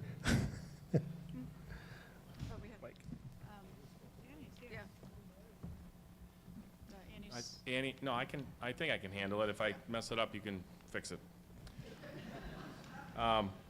So this revolving fund is essentially to authorize the school committee to, they've actually already established it. This is for specific to special education funds for out-of-town tuitions. We just wanted to make sure that we do it at town meeting as well. We had a difference of opinion in council. School has their own council, we have town council, and we just wanted to ensure that we check all the proper boxes. This is already occurring. We just needed to bring it before you to get your permission to do so.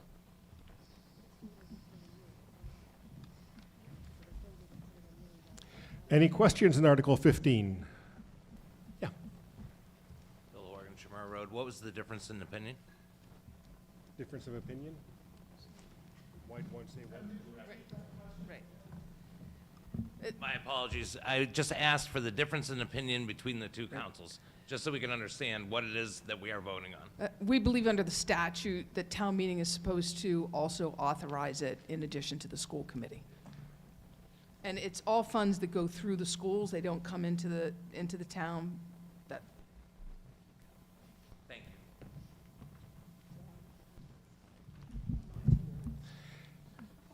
Any additional questions on Article 15?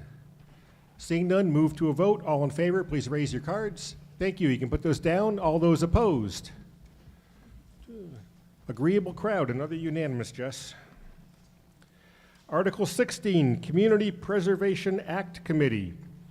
Move that the town reserve for later appropriation the following sums of money from the Community Preservation Fund, estimated annual revenues for 27. Open space preservation, $50,000. Historical preservation, $50,000. Housing resources. It's 60 on all of them. 60. I got 50. All right. My apologies. I'm going to reread it. Open space preservation, 60,000. Historical preservation, 60. Housing resources, 60,000. And appropriate the sum of 13,400? Yeah. All right, got that number right. From the Community Preservation Fund, estimated fiscal year 2026 annual revenues to be divided.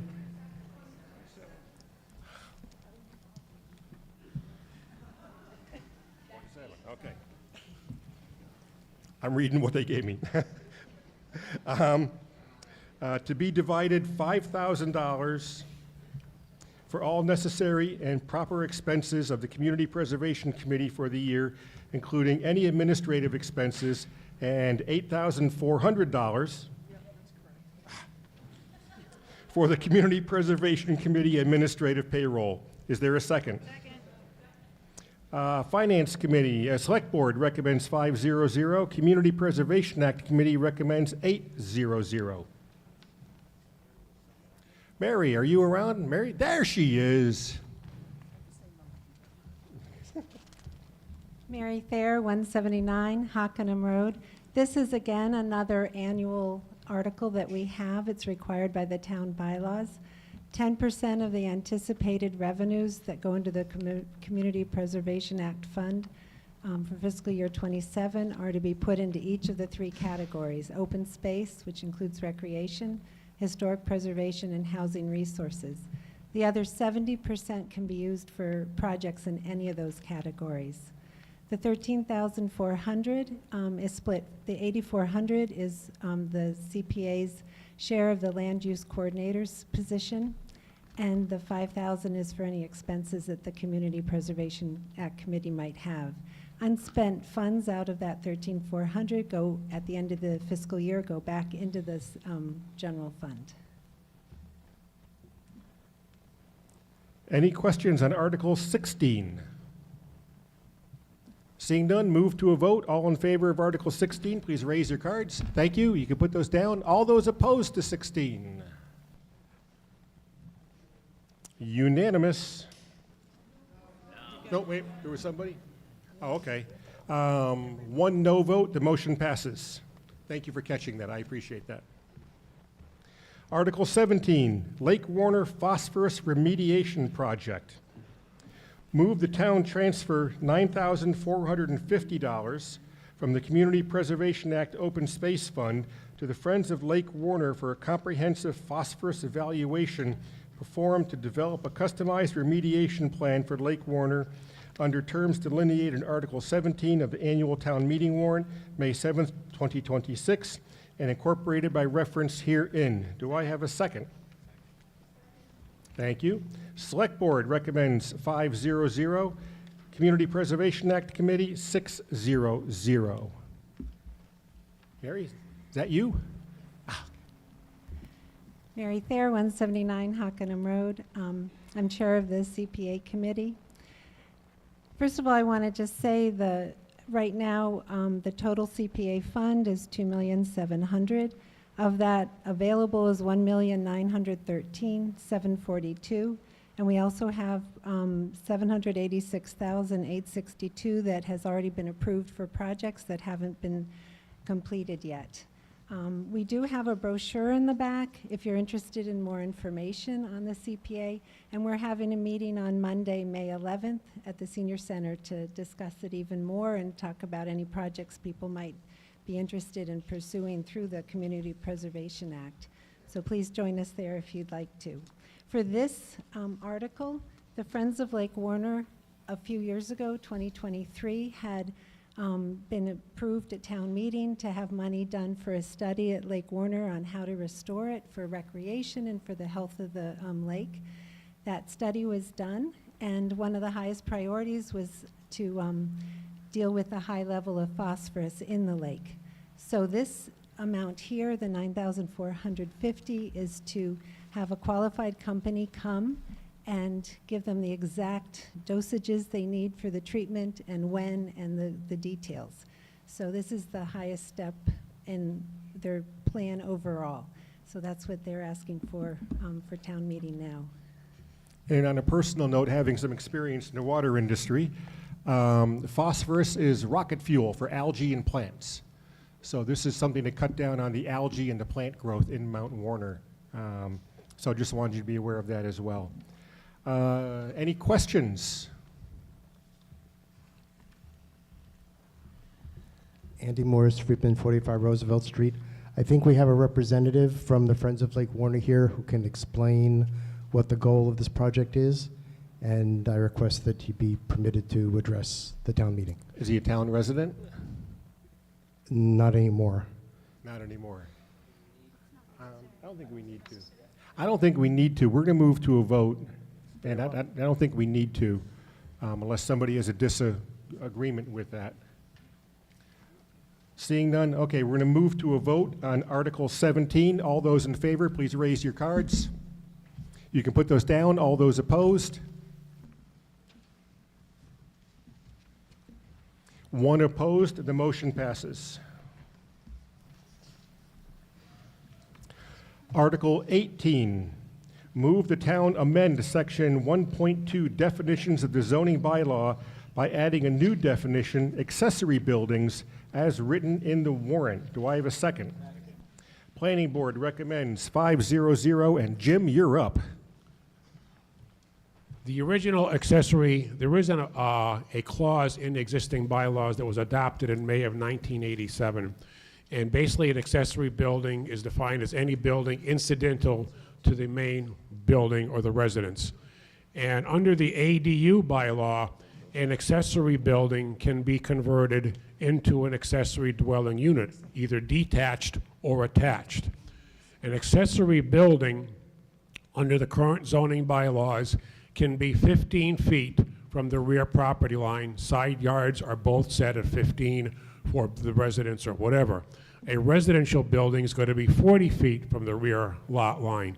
So therefore, somebody could convert an accessory building that's 15 foot from the rear lot line into an accessory building.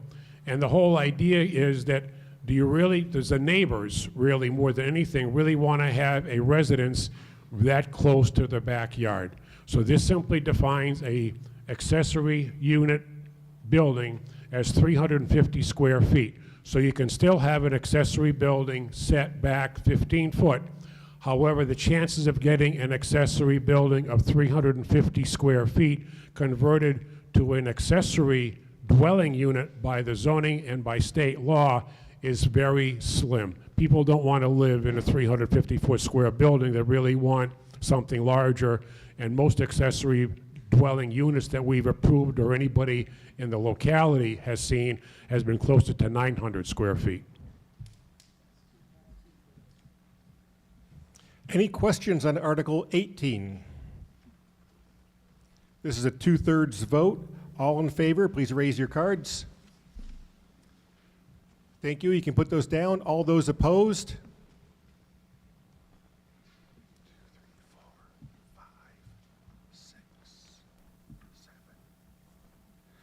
7 opposed. Article 18 passes. Article 19.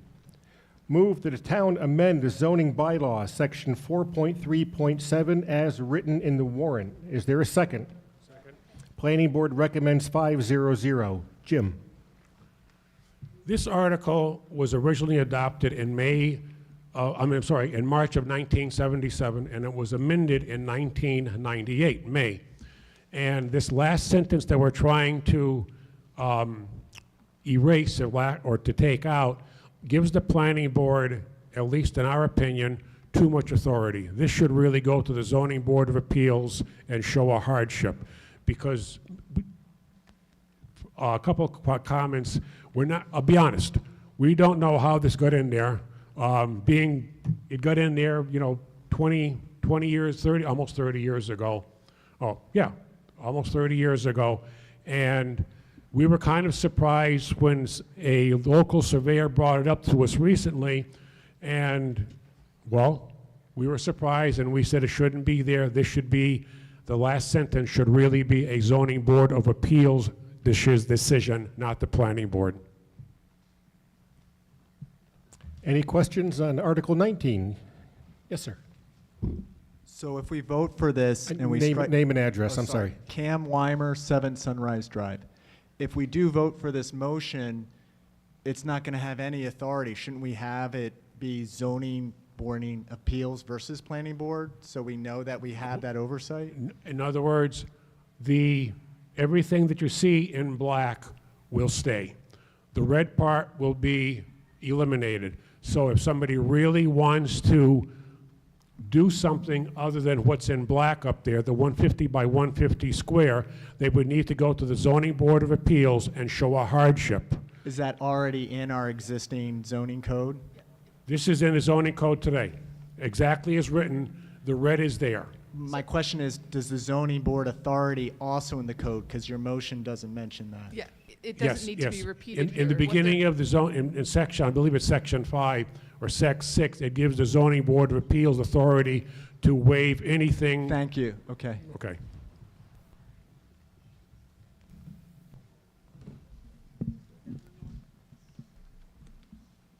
Bill, did you want to? Okay, good stuff. Okay. All right, Article 19. All those in favor of Article 19, please raise your cards. Thank you. You can put those down. All those opposed?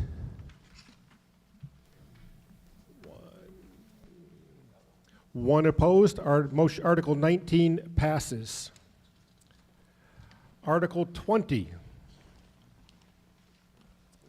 Move the town amend Section 20.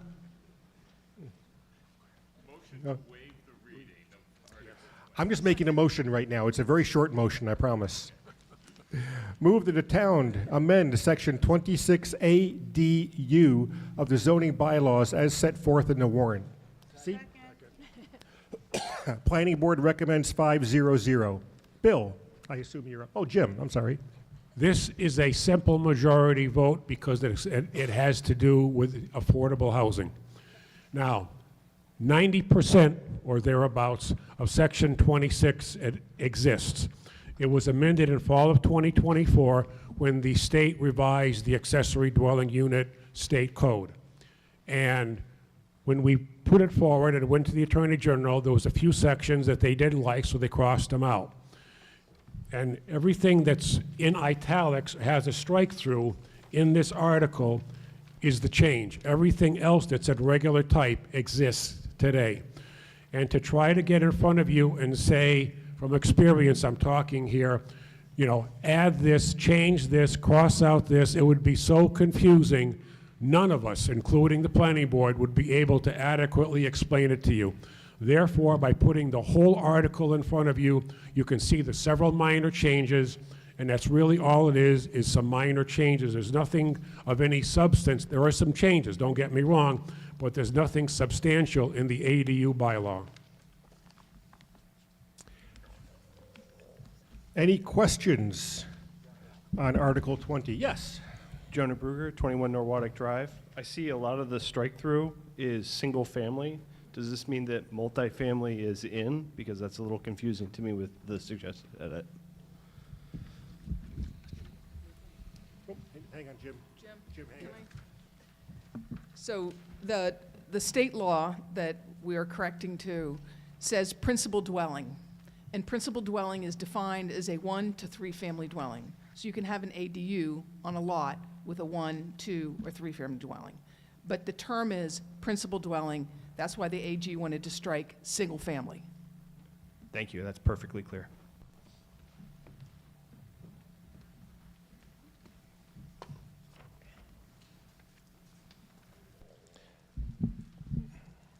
Any other questions on Article 20? Seeing none, we'll move to a vote. All in favor of Article 20, please raise your cards. Thank you. You can put those down. All those opposed?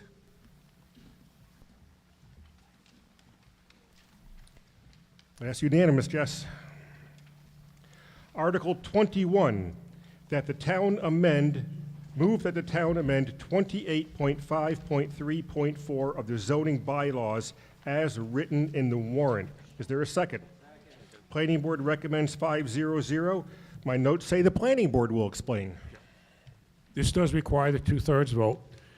And the solar bylaw was adopted in May of 2012 and amended in May of 2024. And the screening, when it was originally adopted, solar agvoltaic did not exist. And for residents and for a ground-mounted solar, the wording is shall provide adequate screening. Now that there are a number, and I do mean quite a few, agricultural solar voltaics, and Hadley was the first one, I believe, in the state to put this through, are becoming more common. They're becoming rather successful, and it gives the farmer an opportunity to have solar with the income from solar and a crop underneath it. There's most of the major farms in Hadley either have applied or have approved plans to do something. Great. Our planning board is in favor of farmers making money, yada, yada. However, some of the screening does become a bit of a problem when you have a solar agvoltaic. not going to make light of that. However, most of the solar farms that are getting put in for farmers are hundreds and hundreds of feet off of the road and more than 300 to 400 feet away from dwellings. So they're still getting screening, but the new wording is may provide reasonable screening. So there's still going to be some screening. It's not going to be totally invisible, but when you have a solar panel that's 15 or 20 feet in the air, it's almost impossible to screen it, for one thing, so you can kind of blend it a little bit. A lot of these are being put in where there's already woods or, shrubs around, large shrubs. And in one particular case, and this is a particular one that was approved off of Rocky Hill Road is high. The solar farm was low. And the farmer owned the land up to the backyard of most of these houses. Luckily, the residents didn't want screening because these houses on Rocky Hill Road get a beautiful view of the mountain. If they wanted full screening, we would block their backyard and they would see shrubs. So there's reasonableness that has to be put forward here, and that's what we're trying to do.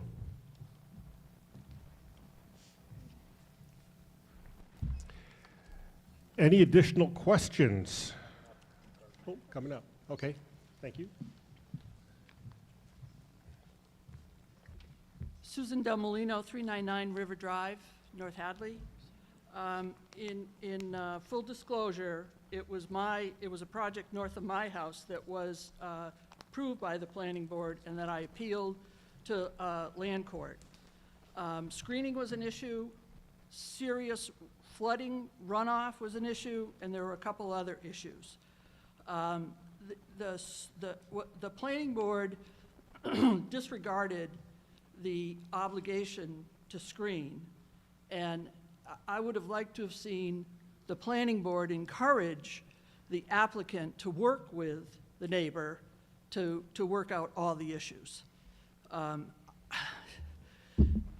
There is currently a case in land court coming out of Deerfield where a fellow who owns land, APR land, is petitioning the land court to change the rules for solar to be allowed on APR land as well as non-APR land. I'm not for or against it, but I think we need discussion here in town on where we want to see these projects. As far as the solar ag goes, the incentives for solar ag have dried up. They're all done as of July, 1st of July.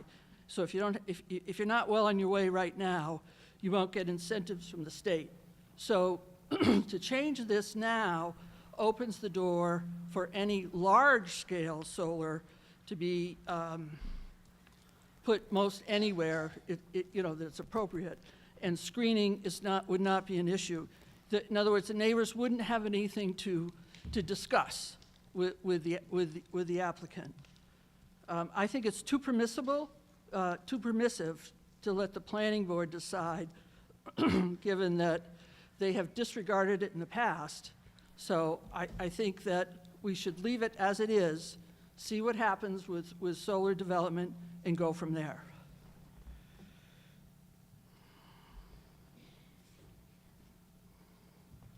All set? I think so. Okay. Any other questions or comments concerning Article 21?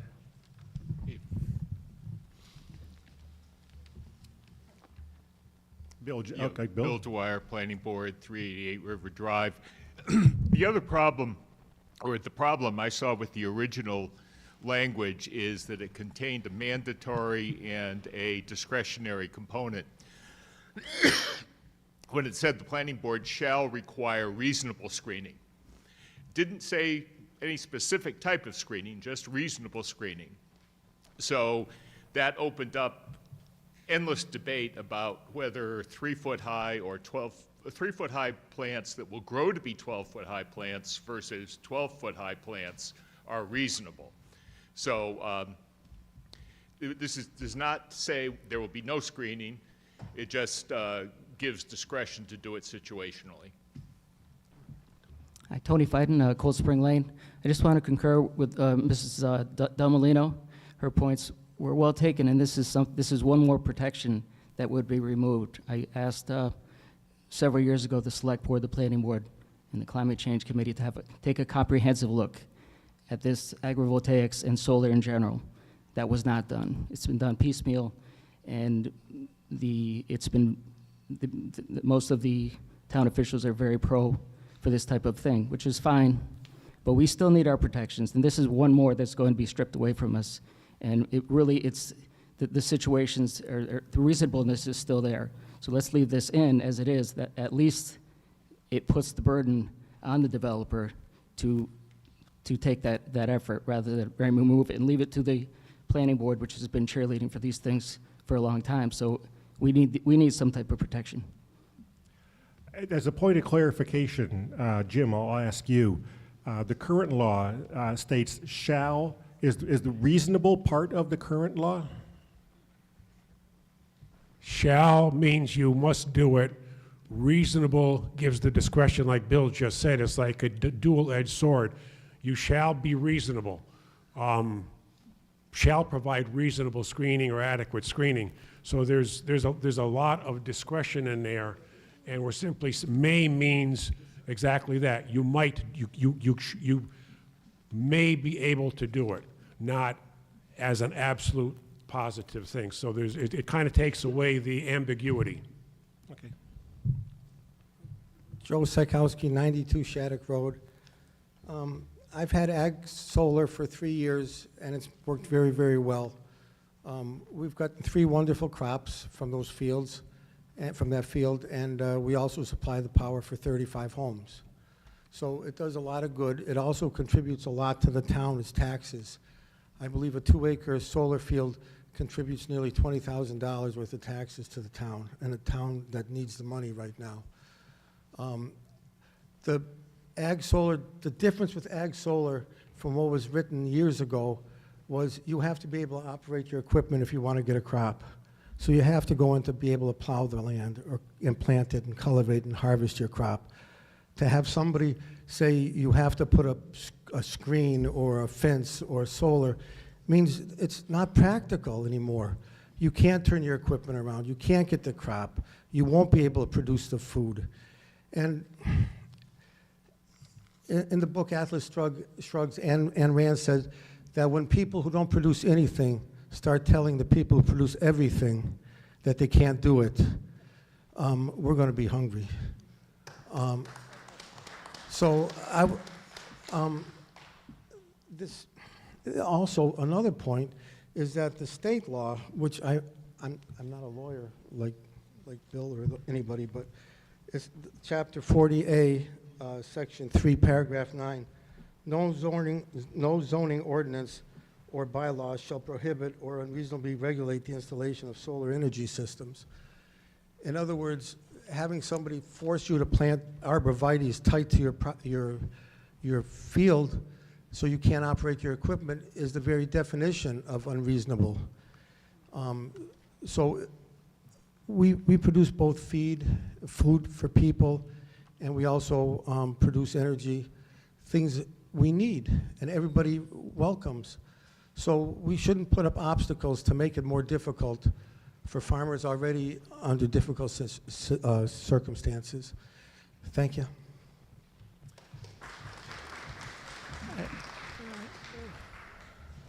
I don't disagree with what Joe says. However, it needs to be reasonable. You need to work with your neighbors. You can't be flooding your neighbor's land and making money while you're putting up a solar project. The other thing I'd like to say is in one of the informational sessions, it was mentioned that if you don't like what the planning board does, their decision, you can file an appeal. Well, you don't file an appeal for less than $10,000. And I'll tell you what, I'd rather settle it here and have more discussion here than get into I can't say that word. You know, I'd rather settle it here.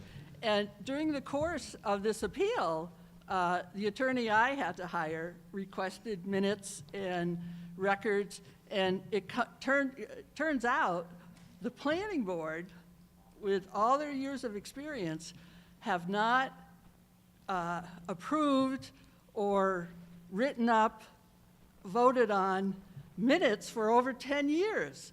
Those are our records. They're public records. And when you don't have public records of what your public officials are doing, I think that's a problem. So I'd like them to work on some of those issues before taking more power away from what we have. Any other questions or comments on Article 21? This is a 2/3 vote. All those in favor of Article 21, please raise your cards. Thank you. You can put those down. All those opposed? 1, 2, 3, 4, 5, 6, 7, 8, 9, 10, 11, 12, 13, 14, 16.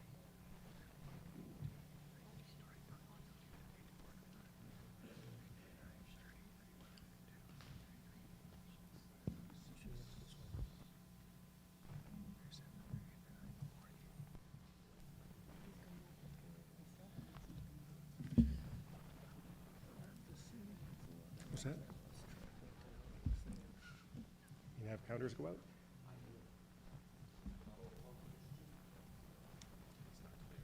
Yeah, so we got 40 no's.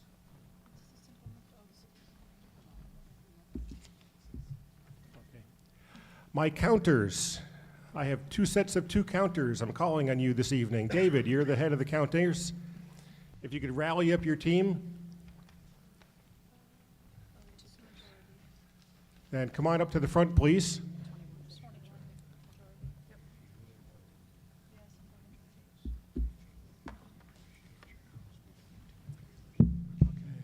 Your other 2 counters still here?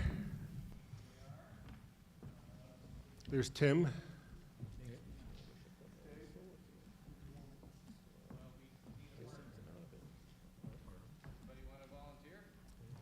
Volunteer for a counter?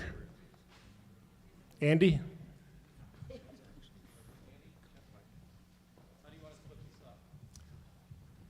I would do that column with one group, that column with another group, and then have everybody count this column.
Andy, Tim, count the middle section, please.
screening that has to be reasonable to a determination that the planning board may make screening be required if they decide to do so.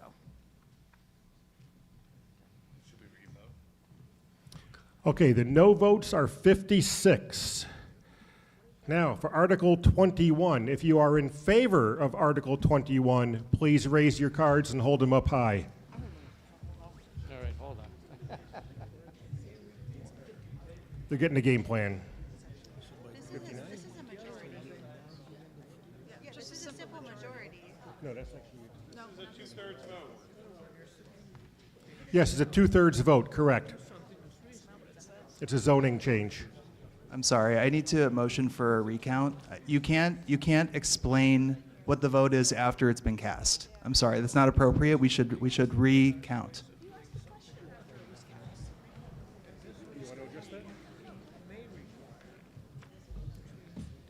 Excuse me, sir, you asked the question after the votes were cast.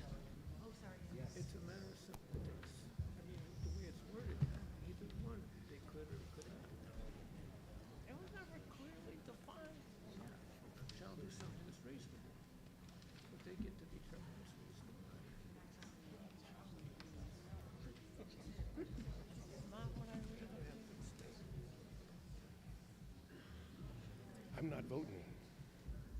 You shouldn't have been so boastful. I don't think there's been a single time meeting I voted in as moderator. That's a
like that.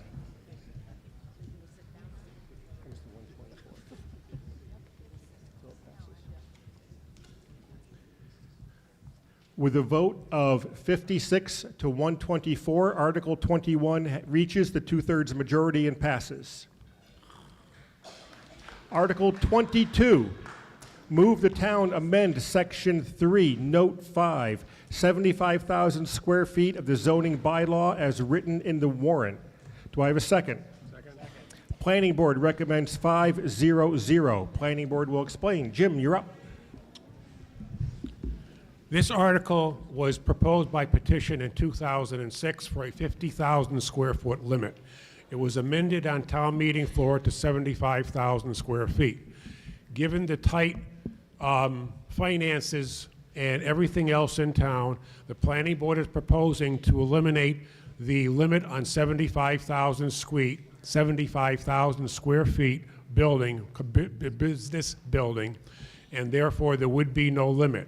However, there is still a 75,000 square foot within the transfer of developments bylaw that if somebody was to put in a larger building than 75,000 square feet, they would have to contribute to the transfer of development rights fund.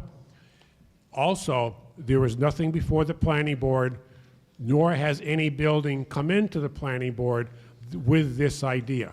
This is just looking forward as well. There's probably not too many places in town where a 75,000 square foot building could go up. It could not be built on anywhere on Route 47 North. That has a limit of 2,500 square feet. And the way the zoning is described on Route 47 South, that's also very likely to be built or combined because you can't combine parcels to make one big giant. Plus, the zoning is only 300 feet deep on Route 47, north or south. It would really be Route 9. More than likely, if a building was to come in, or a developer was to come in with a building, large building, it would have to be a zone change. A zone change would come before this committee, this town meeting. A developer may very well look at the town and say, a zone change, we're willing to go for it. But a zone change and a 75,000 square foot building, not worth it. So that's why we're trying to eliminate one of the hurdles to allow this. Again, this is up to town meeting, and I want to emphasize that there's not many places on Route 9 where an existing building could go. There's plenty of big parcels, but they're already occupied by the malls, et cetera, et cetera, et cetera. So it would more than likely, not guaranteed, but more than likely require a zone change similar to what Lowe's or Home Depot did. They came in, like especially Lowe's, they came in and negotiated with the committee. You know, basically, if we give us a zone change, we'll give you some money here, some of this, some of this. So those are all possibilities, but again, that's where the planning board is coming from here. It's about potentially giving a larger commercial tax base down the road. Actually, Go ahead, point of Bill. correction. It was just called to my attention. The article is printed correctly in the warrant. The slide is incorrect. There should be, in the caption, amend section 3, note 5, there should be a hyphen, 75,000 square feet. What? No. We're not talking about 575,000 square feet. Oh, up there, I see, okay. Yeah. The caption on the slide is wrong. The motion is correct, the warrant is correct, the slide is wrong. So we are looking at 75,000, not 575,000. It's 75,000. We don't have a building that big in Hadley anyway. Shell. Shell Horowitz, 16 Barstow Lane. I remember that struggle in 2006. I was actually negotiating with the developer for the Lowe's project in a capacity as a member of a grassroots group that was opposing that construction. I also remember there was a lot of discussion around town at that time. Walmart was already here, Home Depot was coming in, Lowe's was about to come in, that we didn't want to live in a place that looked like Riverdale Street in West Springfield, or Memorial Drive in Chicopee, or, God help us, Route 9 in Framingham.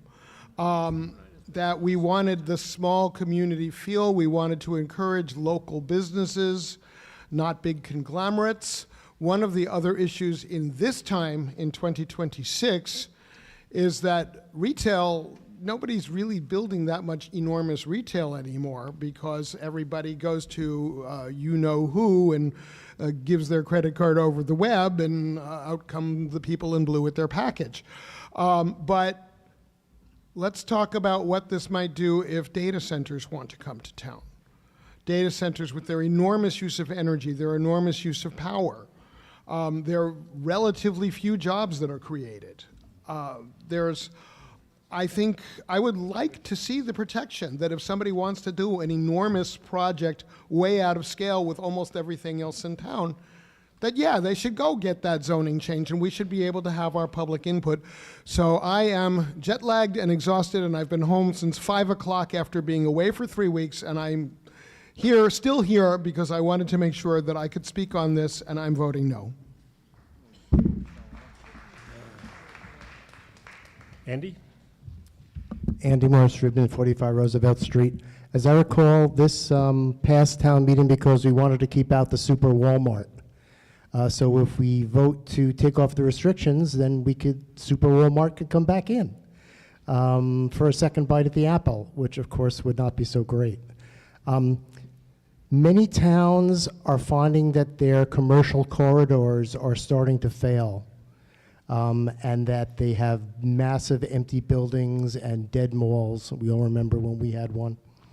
And the reason why that's not happening in our town, why the economic engine of our town is purring along so nicely, is because we decided to have a reasonable limit to growth.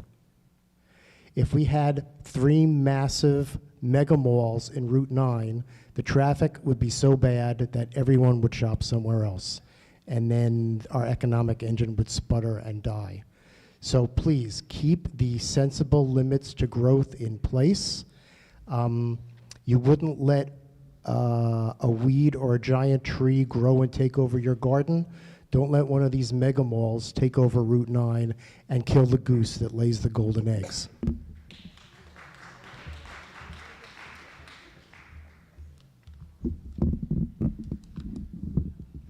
How's that?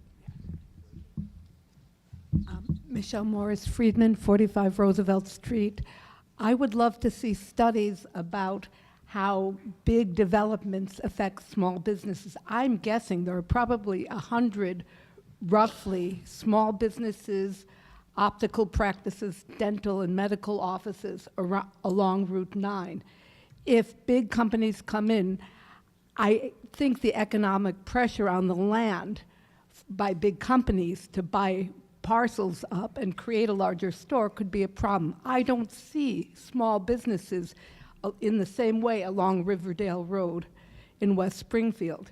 I also would like to know, and of course you can't answer this right away, what are the increased costs as we invite big development? Because we've seen in the past large development, large buildings, large stores also have a cost to the town in terms of water, sewer, police,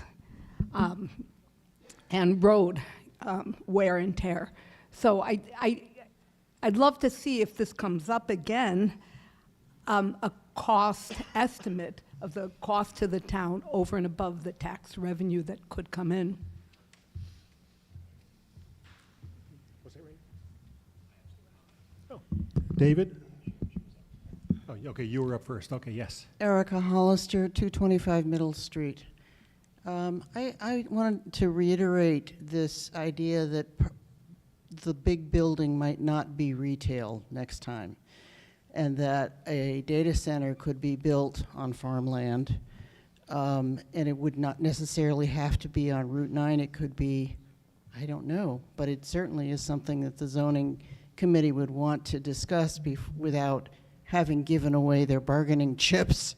Data centers in other locations are tripling electrical charges to residential customers.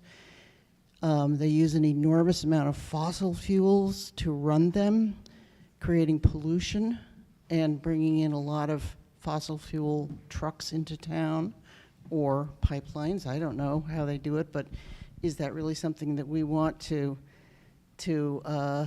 open ourselves up to without an opportunity to screen and talk about it? Because that is where the big money on Wall Street is going this year, next year, the year after, the year after.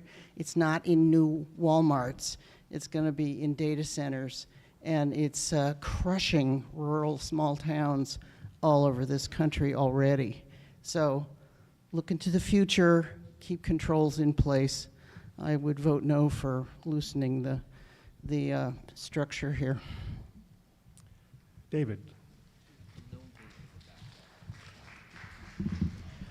David Phil, 39 Knightley Road. I'm speaking as myself, not on behalf of the select board.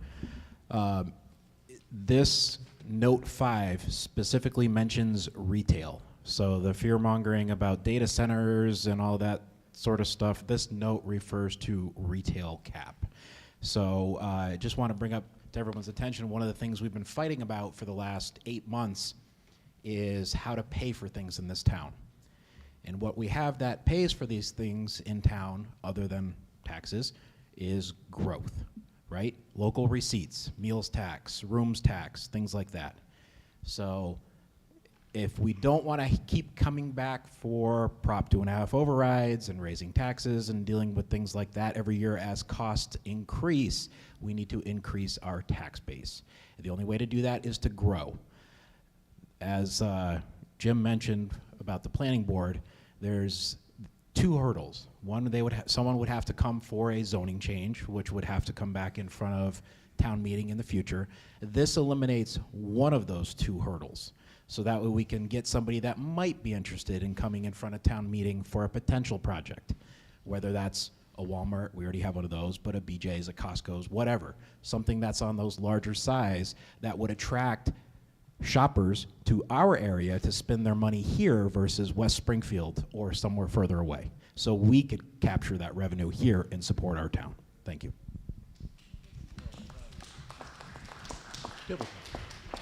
Dylan Barstow-Mans, Hockanum Road. David, you said you stole a lot out of my mouth, so that's I'm going to second a lot you just said. We've been talking about an override, and there's people that voted for the override that really don't want to pay more in taxes. And so we need to consider things that are like growth. This is an opportunity to bring in something that's going to pay more into this town, expand the tax base, just for a scale of the amount of growth that we need to do.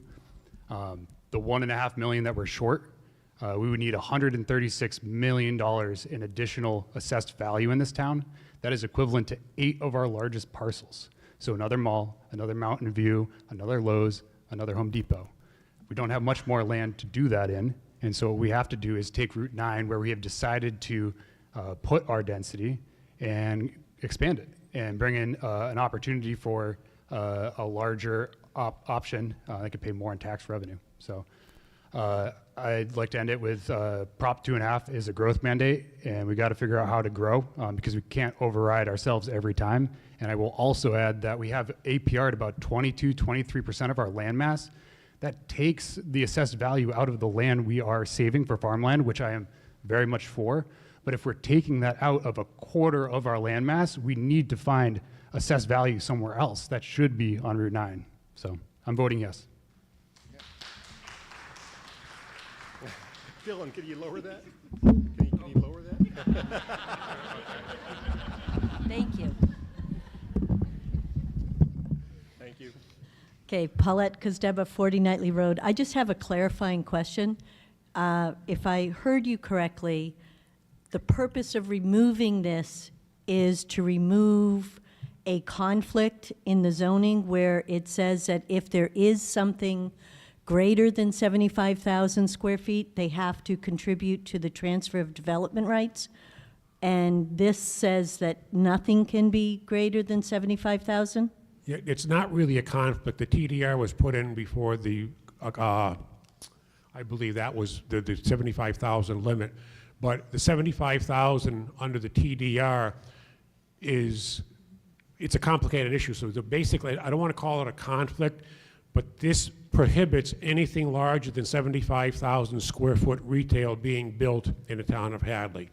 The TDR, when it was put in, had the limit of the 75,000. If you put in something more than 75,000 square feet, then you would have to contribute to TDR. Obviously, there was a 75,000 square foot maximum limit, so we have never utilized that portion of TDR. We have used the parking portion of TDR quite a few times, and the TDR fund has had reasonable contributions to it that have helped add APR land to the town. So, yeah, I guess you would, if you want to call it a conflict, you could, but basically, one says you can't do the other. This would then allow a larger building, but still comply with the TDR 75,000 contribution. So if this stays in place, nothing for TDR, there's no way there could be TDR over 75,000. That is correct. Okay. I think you were there first, I think. Margaret Mastrangelo for East Commons Drive. I just have a quick question.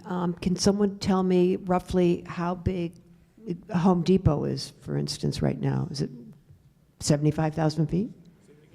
Square feet. So how big is a Home Depot, like just to get some comparison? I believe Home Depot is somewhere about 180,000, 160,000 square feet. 75,000 is a football field. 75,000 square feet is a, sorry, I'm sorry. 75,000 square feet is a football field. Just to give you all something that you know what the size of it is, a football field is roughly 75,000 square feet. It's 300 feet long. It's not 250 feet wide, but you could imagine if you incorporated the sidelines, that is the size of a 75,000 square foot building.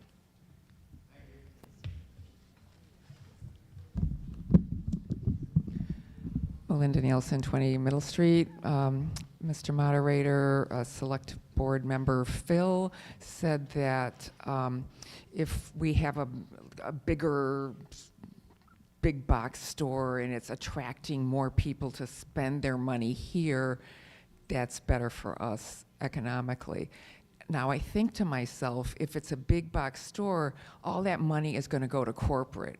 So can you please explain how that those people coming and spending their money in that big box store, how's that going to help us? Sure. So most likely a store greater than 75,000 square feet would be a corporate chain sort of store. But instead of somebody from Greenfield driving to West Springfield to go to, say, Costco and spend the afternoon on a Saturday there and then go eat at, I'm trying to think, Olive Garden, okay? Instead, they may come to Hadley to shop at whatever that new store is, and they're going to Primo's, or they're going to, you know, one of the other small restaurants in town, spending their money here. There's plenty of small local franchise businesses where people could come into town, do their shopping, spend their money here, so we could capture that meals tax, things along those lines, right? Support the local businesses that we have, not just, it's not just a Walmart or a Costco. The whole area grows off of each other, if that makes sense. Regarding the same question, if you start from the bridge and go to the Amherstown line in Hadley on Route 9, I doubt you will find more than half a dozen buildings, businesses, not doctor's offices, but retail businesses that are locally owned. They're all corporate, they're all conglomerates. All the money you spend is going to those corporations. You get off of Route 9, a different story. And some of the big stores absolutely drop, I mean, they all drop people, and don't get me wrong, and they spend money in town. hotels, restaurants. There are room taxes, meal taxes that go back into the town coffers, and property taxes that are all going into the town. That is what this is about. There's no way that, years ago, yeah, there were mom and pop stores on Route 9. Those have long since disappeared.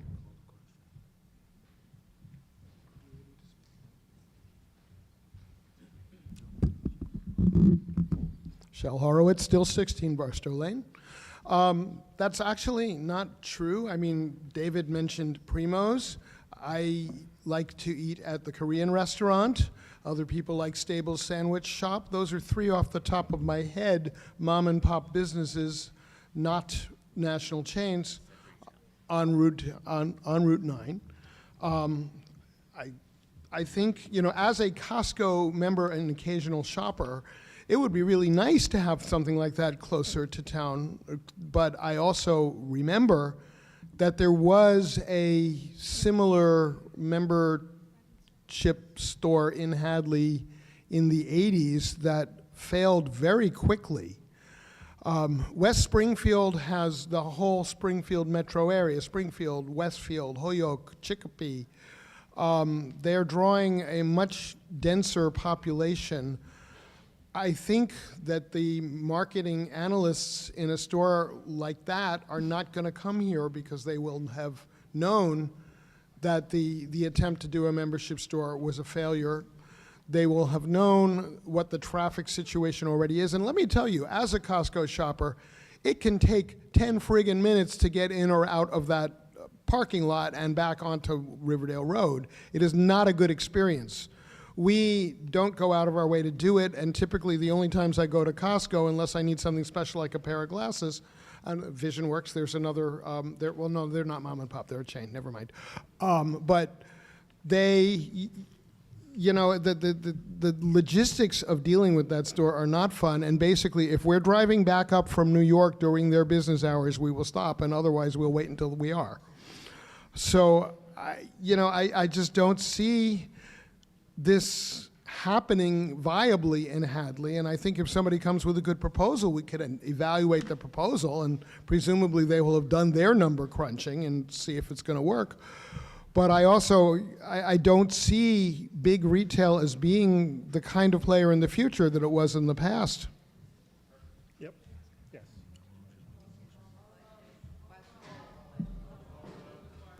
Can't do it until you get up to the microphone.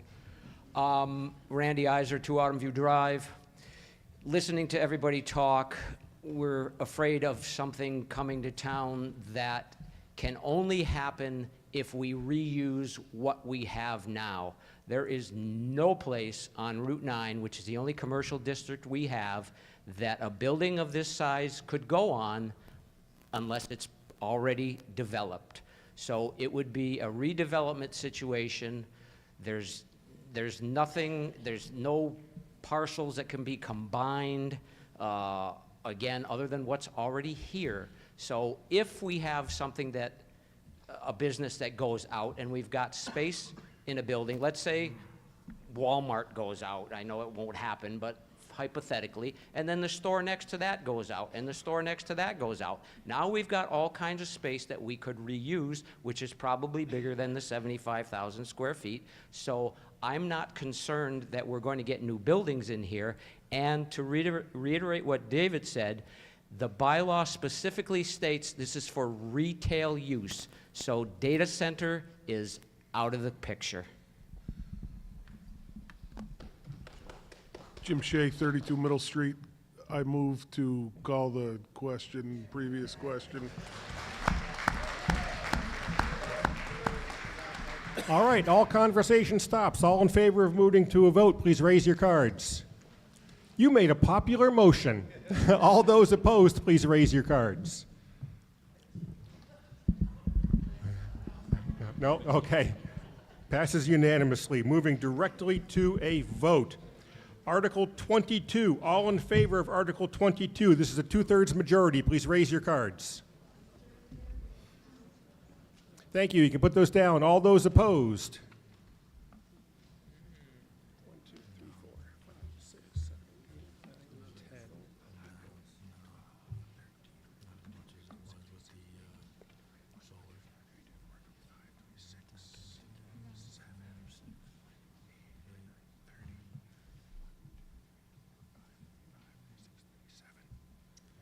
37. Should I go for an official count? Okay. With a minimum number required for the no votes, that is a 2/3 majority being 60, the count is 37 noes. The motion passes.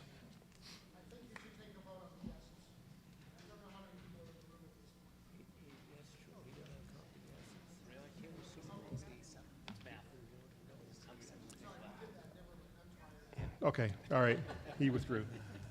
Okay, Article 23, move the town revoke an acceptance of the May 2nd, 2013 annual town meeting of Massachusetts General Law, Chapter 48, Section 42, known as the Strong Chief Statute, and accept Massachusetts General Laws, Chapter 48, Section 42A, relative to the establishment and administration of the fire department under the direction of the Select Board. Do I have a second? Select Board recommends 5-0. And who is going to be picking up on this one? That's me. Molly. All right, thank you, Kirk. Okay, so as was noted back in 2013, Up on the microphone. sorry, that better? Okay. As was noted, back in 2013, at the request of the fire chief, this, what we refer to as a strong chief statute was put on town meeting floor, and it did pass at that point in time. As a matter of fact, I will tell you that I stood up on town meeting floor that year and spoke in favor of instituting the strong chief language. At that point, we had a fire chief who was already, say, a known commodity. Mike was in the position. We were just starting to really build out the fire force, and it was something that seemed to make sense at that point in time. Just for a little bit of information, the Strong Chief Statute basically provides that the fire chief will have full and absolute authority in the administration, policy, and personnel matters of the fire department. So the only authority retained by the Select Board in our current circumstance is the hiring and firing of the fire chief and supporting the department with a departmental budget allocation recommendation that's ultimately approved by town meeting. How that budget is used is completely under the purview of a strong chief, as is the level and extent of communication with the Select Board and all personnel matters under his purview. So, again, we had, I think town meeting was very comfortable instituting this statute back at that point in time. We have a different circumstance now. We know that our fire chief is going to be leaving us at some point. He is going to be retiring. And a result of that is that we're going to be hiring a replacement, which that authority does rest currently with the Select Board. At this point in time, we don't believe that it's prudent, especially given the financial constraints and, as you're all well aware of, circumstances that we have in town right now, to confer that same level of power on a new fire chief who is going to be an unknown commodity to us. So as a result of that, we would prefer to remove the strong chief language, and just to give a sense of context, when we refer to going back to a weak chief, really that's just putting the fire chief on the same playing field, if you will, as the police chief right now. So the fire chief is really the only department head in town other than the school superintendent who has that level of authority.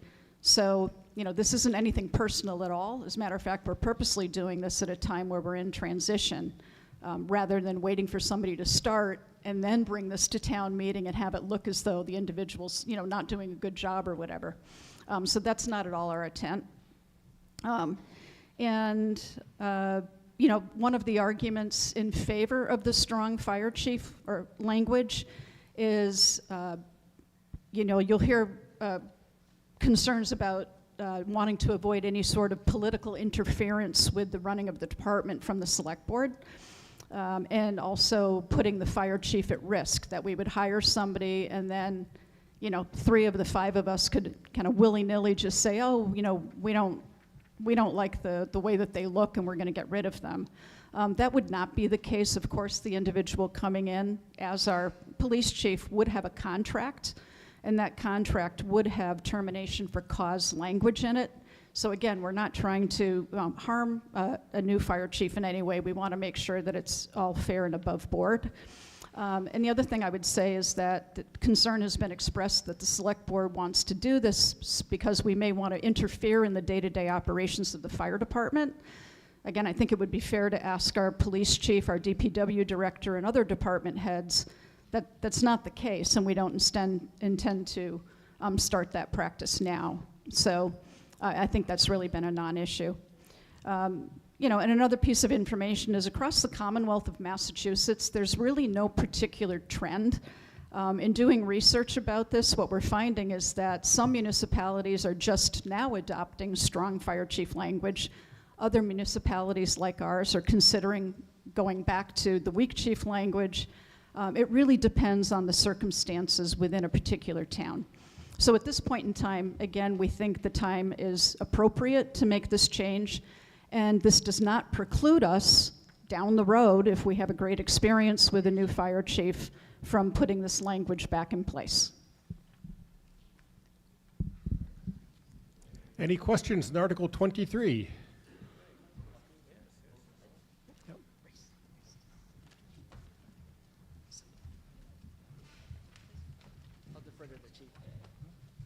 Greg Quallick, 16 East Commons Drive. Mr. Moderator, what does the article say? Stately. What chapter and verse are we talking about? Mass General Laws, Chapter 48, Section 42 is Well, the strong chief section. Is that the article? Because all the paraphernalia that's been passed out says 42A. 42A is the weak chief part I know. of So it, yes. what are we voting on? Having a 42 or 42A? 42A, we're voting on moving from a strong chief But it says to a weak article- chief. The article says 42A. Yeah, the motion is what I read to move from Well, 42. then you must submit a change. No? Why? That is incorrect. That is, What's the strong chief, that is the. yeah, it says revocation of the strong chief statute. That's wrong. The chapter, yes, that's wrong. And it's typical of what's going on tonight. Everything's wrong. Yeah, Greg. I mean, come on, Mr. Moderator, get your arms around it. Mr. Moderator, please run the meeting. Okay, so. Okay. Town members, citizens here. Currently, we have a strong chief. And if I may be allowed to read what a strong chief can do. He shall have full and, pardon? Oh, speaking to the Can't- microphone, yeah. He shall have full and absolute authority in the administration of the department, shall make all rules and regulations for its operation, shall report to the selectmen from time to time as they may require, and shall annually report to the town the condition of the department, with his recommendations thereof. Okay? That's a strong chief. And this is going to a weak chief. And I would like to read what a weak chief does.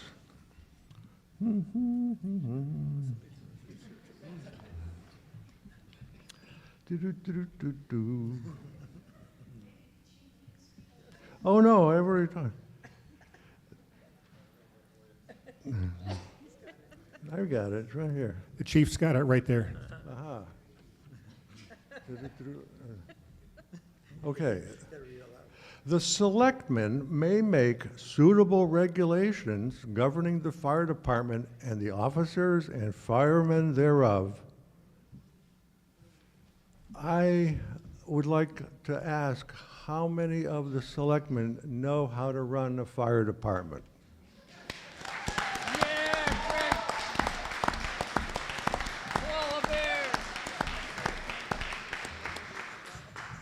Are you fire marshals? Do you know what the duties of a deputy chief are? Do you know what the duties of a firefighter are? So why would we want to not have a strong chief who could run the department and is still held accountable to the Board of Selectmen? It's like either do what I say or say what I do. But if you're appoint a weak chief, citizens, this is your fire department. The select board will run the department, set policies, procedures, and I will not take umbrage to the fact that, oh, they're all nice people and we would not vote anybody out because he's got a bad haircut. So I'm on the select board, and I'm not a police chief, but it's the same authority as what we do currently for our police chief and the hiring of his employees. So this is nothing personal. It's 100% procedural. And if someone else wants to pop in, please do. I just want to make Tony Fiden, Cold Spring Lane. I just want to make a couple quick points. Actually, a couple yes or no questions for the select board through the moderator. Was this put to a public hearing for a discussion?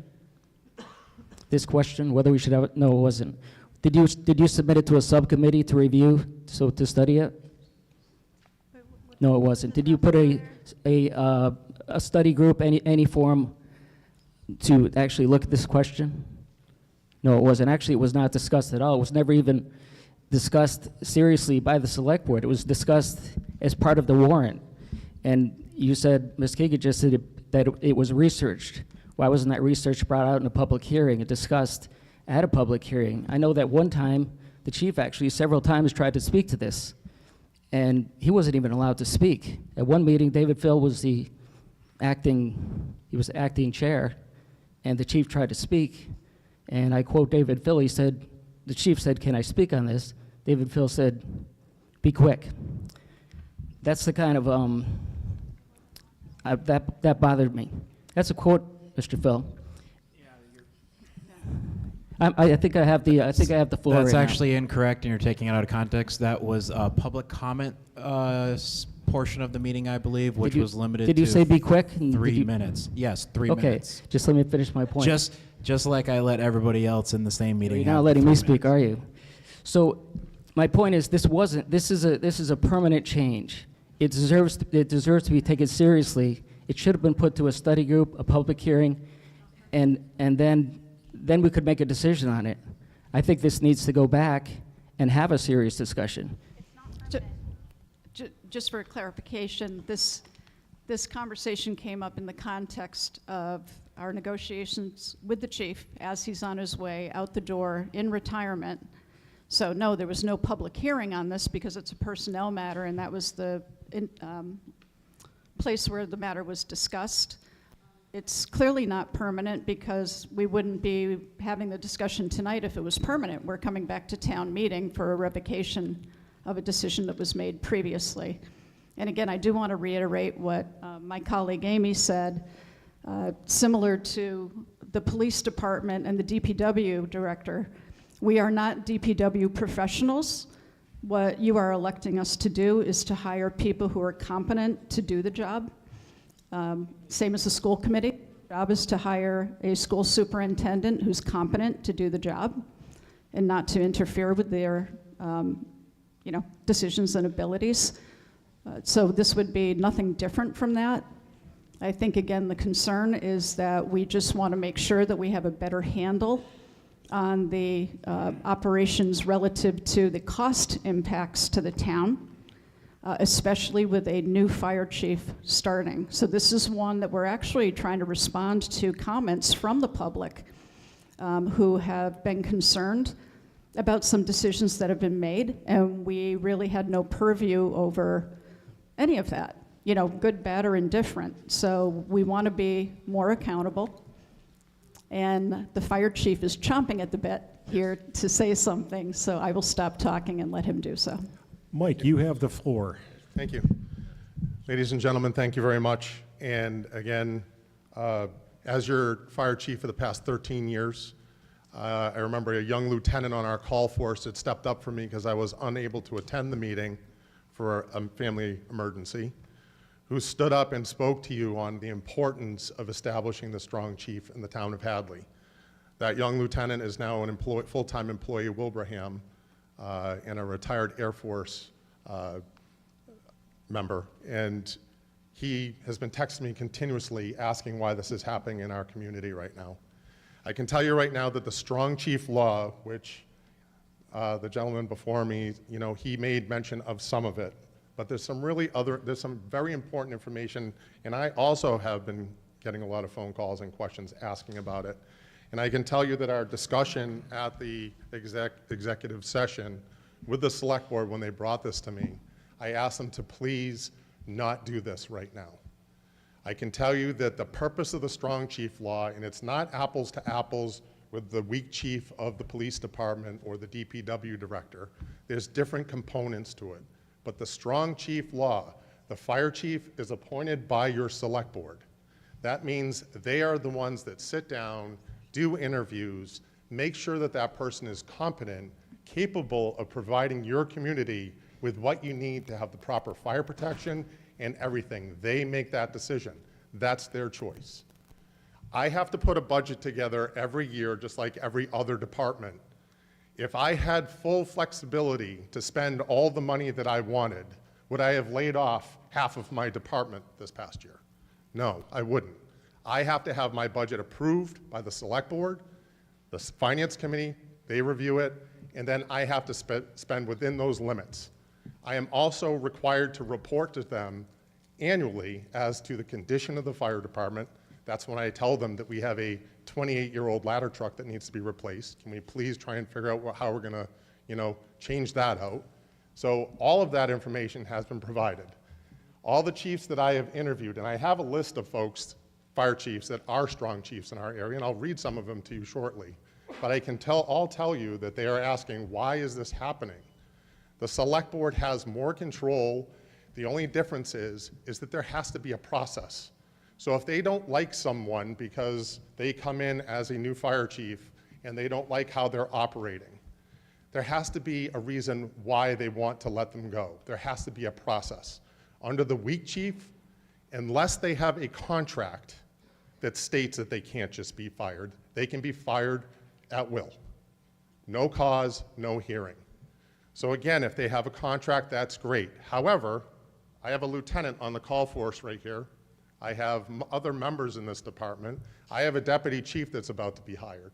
They are not covered under that in accordance with the weak chief statute.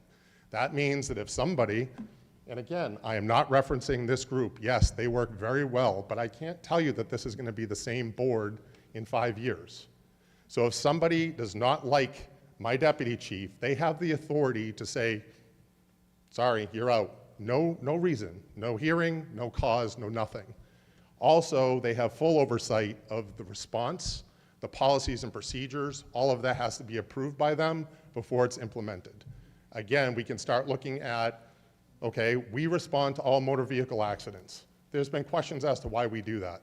There's some very good reasons, but the select board could, technically, under this weak chief law, state you are no longer going to motor vehicle accidents. We don't feel it's appropriate. That's the kind of stuff that we could run into if it's a different type of board. So again, I also wanted to just let you know that around us, and I had one community that actually thanked me for asking this because he actually researched, because there was questions as to whether they were, but I can tell you strong chief communities around us. Amherst is a strong chief.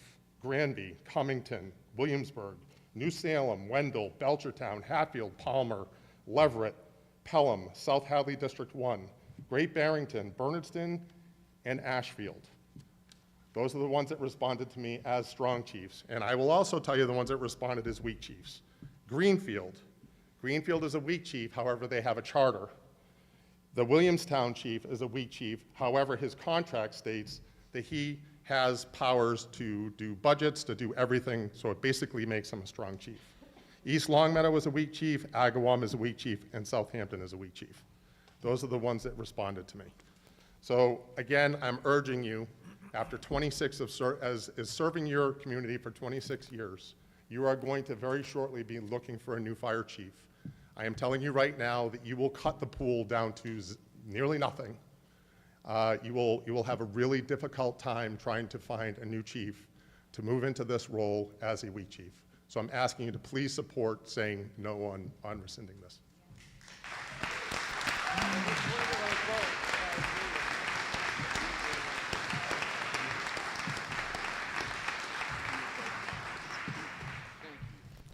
Good evening.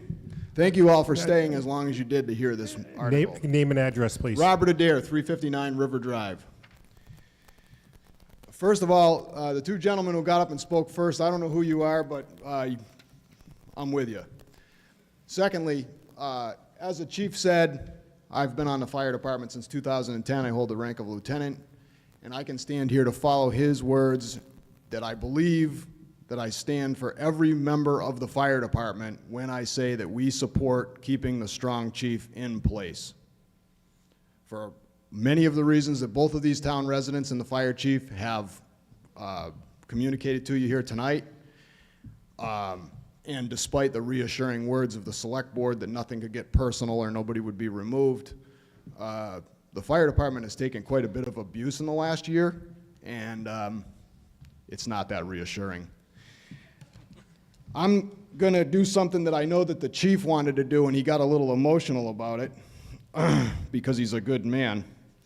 But I'm going to start by reading to you the section 42 of chapter 48, which is the strong chief.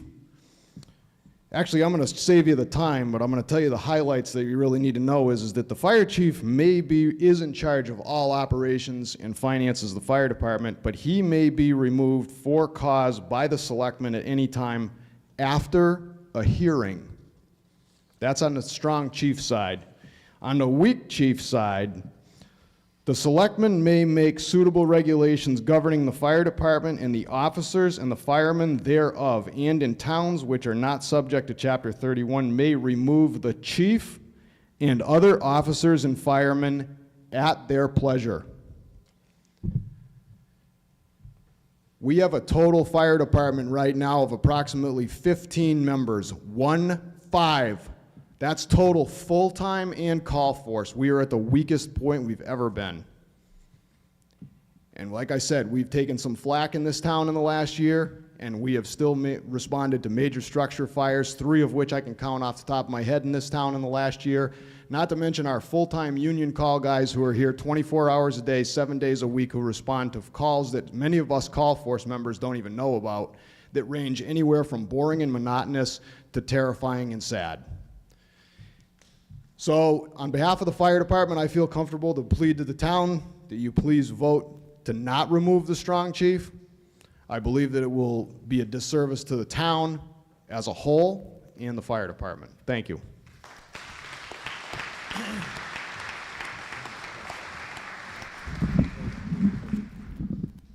Jonah Brugger, 21 Norwotic Drive. The chief said something no one else has said, which is that it's going to be harder to hire a chief if we have a weak chief. Has anybody done any research on that to verify that that's true or not? No, I don't know that there's any research on it. It's a strong opinion on the part of the fire chief. All right, thank you.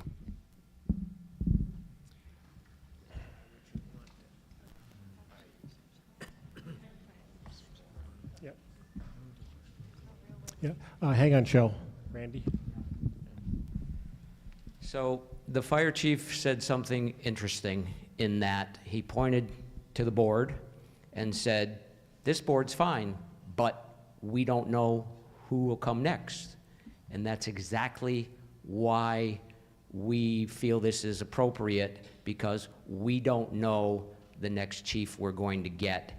And you can come apply for a job, you can do a great interview, and then when you get the job, you turn into a totally different person.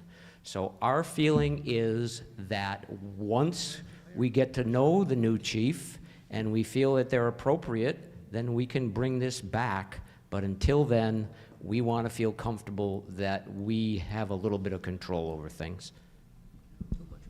Shel Horowitz, 16 Barstow Lane. I find myself in the not always common position of agreeing with Mr. Fiden that maybe this needs more study. And I'm wondering, do we have to rush this tonight?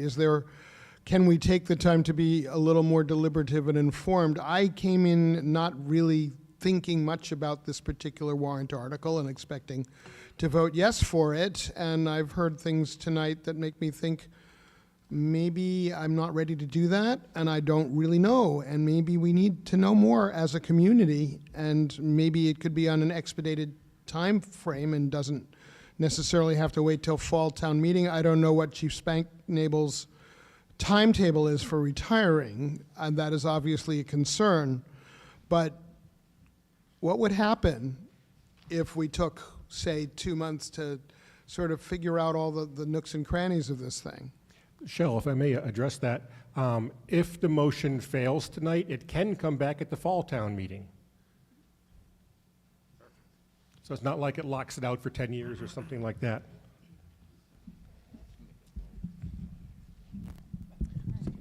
Hi, Daniel Casal, 4 Highland Circle, also lieutenant of the call force in your fire department. Obviously, I agree with everything that's been said by my compatriots, my coworkers, my chief. And, you know, to Randy's point of the select board, I think this sort of idea, maybe there has been research done about a weak chief sort of making this job pool smaller, but the select board's hiring this weak chief or the strong chief. It doesn't either way, right? So if we hire someone who turns out to be a really bad person in that position, we can still remove them. So that's not really the point here. If we move this into a weak chief, we're not even gonna get a chance at the people that can do a really good job for this town and keep us safe, you guys and me, because I'm there too. All of us going into fires, helping our community, it's way, way riskier when we have someone who's not experienced at the top level. Select board aside, the chief. Thank you. Sasha Kopp, 77 Hockenham Road. I move to call the question. Conversation stops. All those in favor of calling the question, please raise your cards. That looks like a majority to me. All those opposed? Unanimous yes. Move directly to a vote. Oh, you had a no vote? You had a yes vote, okay. Okay, I'm going to read the motion one more time. That's wrong up there. Move the town revoke its acceptance of the May 2nd, 2013 annual town meeting of Mass General Laws, Chapter 4842, known as the Strong Chief Statute. So if you vote yes, we are removing the Strong Chief Statute and accept the Massachusetts General Law 48, Section 42A, relative to the establishment of the administration of the fire department under the direction of the select board. So if you vote yes on Article 23, you're removing the strong chief and installing a weak chief. If you vote no on Article 23, you are keeping the strong chief. Any questions?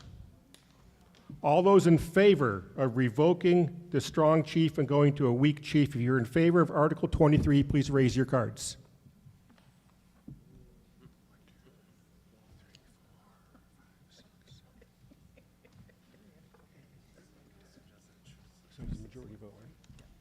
Okay, you can lower those. And all those opposed?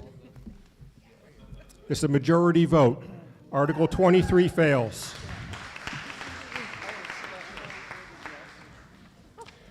Article 24, move that the town amend the Town of Hadley General Bylaws, Chapter 162, Peace and Good Article, add Article 7, prohibition of cyber currency automatic teller machines as written in the warrant. Do I have a second? Select Board recommends 500. Finance 500. Chief, are you addressing this one or someone else? Jane is? Okay. She thought you were.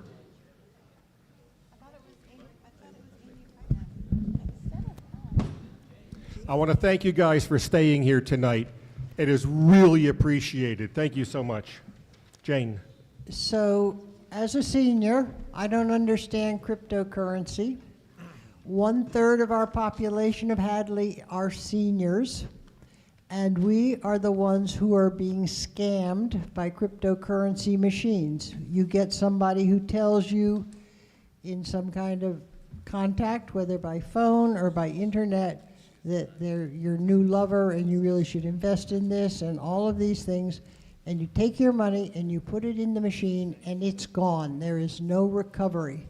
And there's more and more evidence that seniors specifically, but others, are being scammed by this, and this is a precautionary bylaw change for the town. Chief, I know at the hearings you had some things to say also. Would you care to mention those? Yeah, one of the things that I mentioned when we went through the, when we were going through the public hearings was that we actually have actively investigated several scams when it comes to these cryptocurrency machines. Essentially what happens is people utilize actual cash and it will transform it into crypto, which is things like Bitcoin.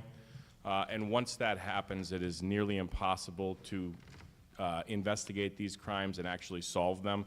So once the money is gone, it is essentially gone. It's one of those situations where you have to weigh the freedom to actually work, utilize these machines with the amount of crime that we see that comes from these machines. And the banning of these types of machines is actually expanding across the state. And we figured we'd get out in front of it and put it in front of the folks to make that decision. Are there any machines around us, crypto machines? There's at least 2 that I know of. In Amherst? Oh, but other towns? Oh, yeah. Yeah. Okay. There are. Okay, so they are available in other towns also. Yes, sir. Hi, Evan Jacobs, Cold Spring Lane. I just want to have everyone just take a second to consider the word prohibition. That is a limitation of your personal rights. It does effectively create a small nanny state for this particular type of activity. There are some legitimate uses of cryptocurrency. Not all of them are fraud. I think information and training and stuff like that against fraud is very appropriate, but I don't think prohibition in this case is appropriate. I do have a question probably for the select board, which is, do we understand what the economic impact, are there any receipts as a result of these machines in operation that might benefit the town either way? Okay, town council will address. So we actually drafted the first accepted cryptocurrency machine prohibition in Massachusetts that was approved by the Attorney General's office. And I'll just give you one example. We have a senior citizen who got a telephone call. This is the IRS. You need to pay X amount of money. The senior citizen went and withdrew $24,000 in cash and then went to the cryptocurrency machine with the person who was working in the shop saying, don't put your money in there, put their money in there, and at the same time was on the phone with the criminal putting in the numbers they were supposed to put in, and the numbers went away. So this is not a prohibition on cryptocurrency, is a prohibition on the ATM machines. So I just want to be clear about this. There's no prohibition here on cryptocurrency or Bitcoin or anything like that. It is on the ATM machines that are unregulated. And one more quick point, I did just do a quick search because someone had asked me the other communities that are looking to ban these ATMs. Just top of the list, Haverhill, Gloucester, South Hadley, Waltham, and the Massachusetts AARP is pushing for a total ban on the machines because of some of the theft that they're seeing. And again, as council stated, it is just the ATMs. There's nothing, no ban on the actual crypto. Andy. Andy Morris, Rubin 45 Roosevelt Street. So I just want to make sure I got this right, that if I want some illegal cryptocurrency company to rip me off, I'm going to have to go to another town in order for them to do it? Okay, thank you. Any other questions or comments? Seeing none, move to a vote. A yes vote, we put a prohibition in on the machines. All those in favor, raise your cards. Thank you. You can put those down. All those opposed? Majority. The Article 24 passes. Do I have a motion to dissolve the meeting? Do I hear a second? All in favor? Thank you all for your patience in being here tonight. Sincerely, please come out.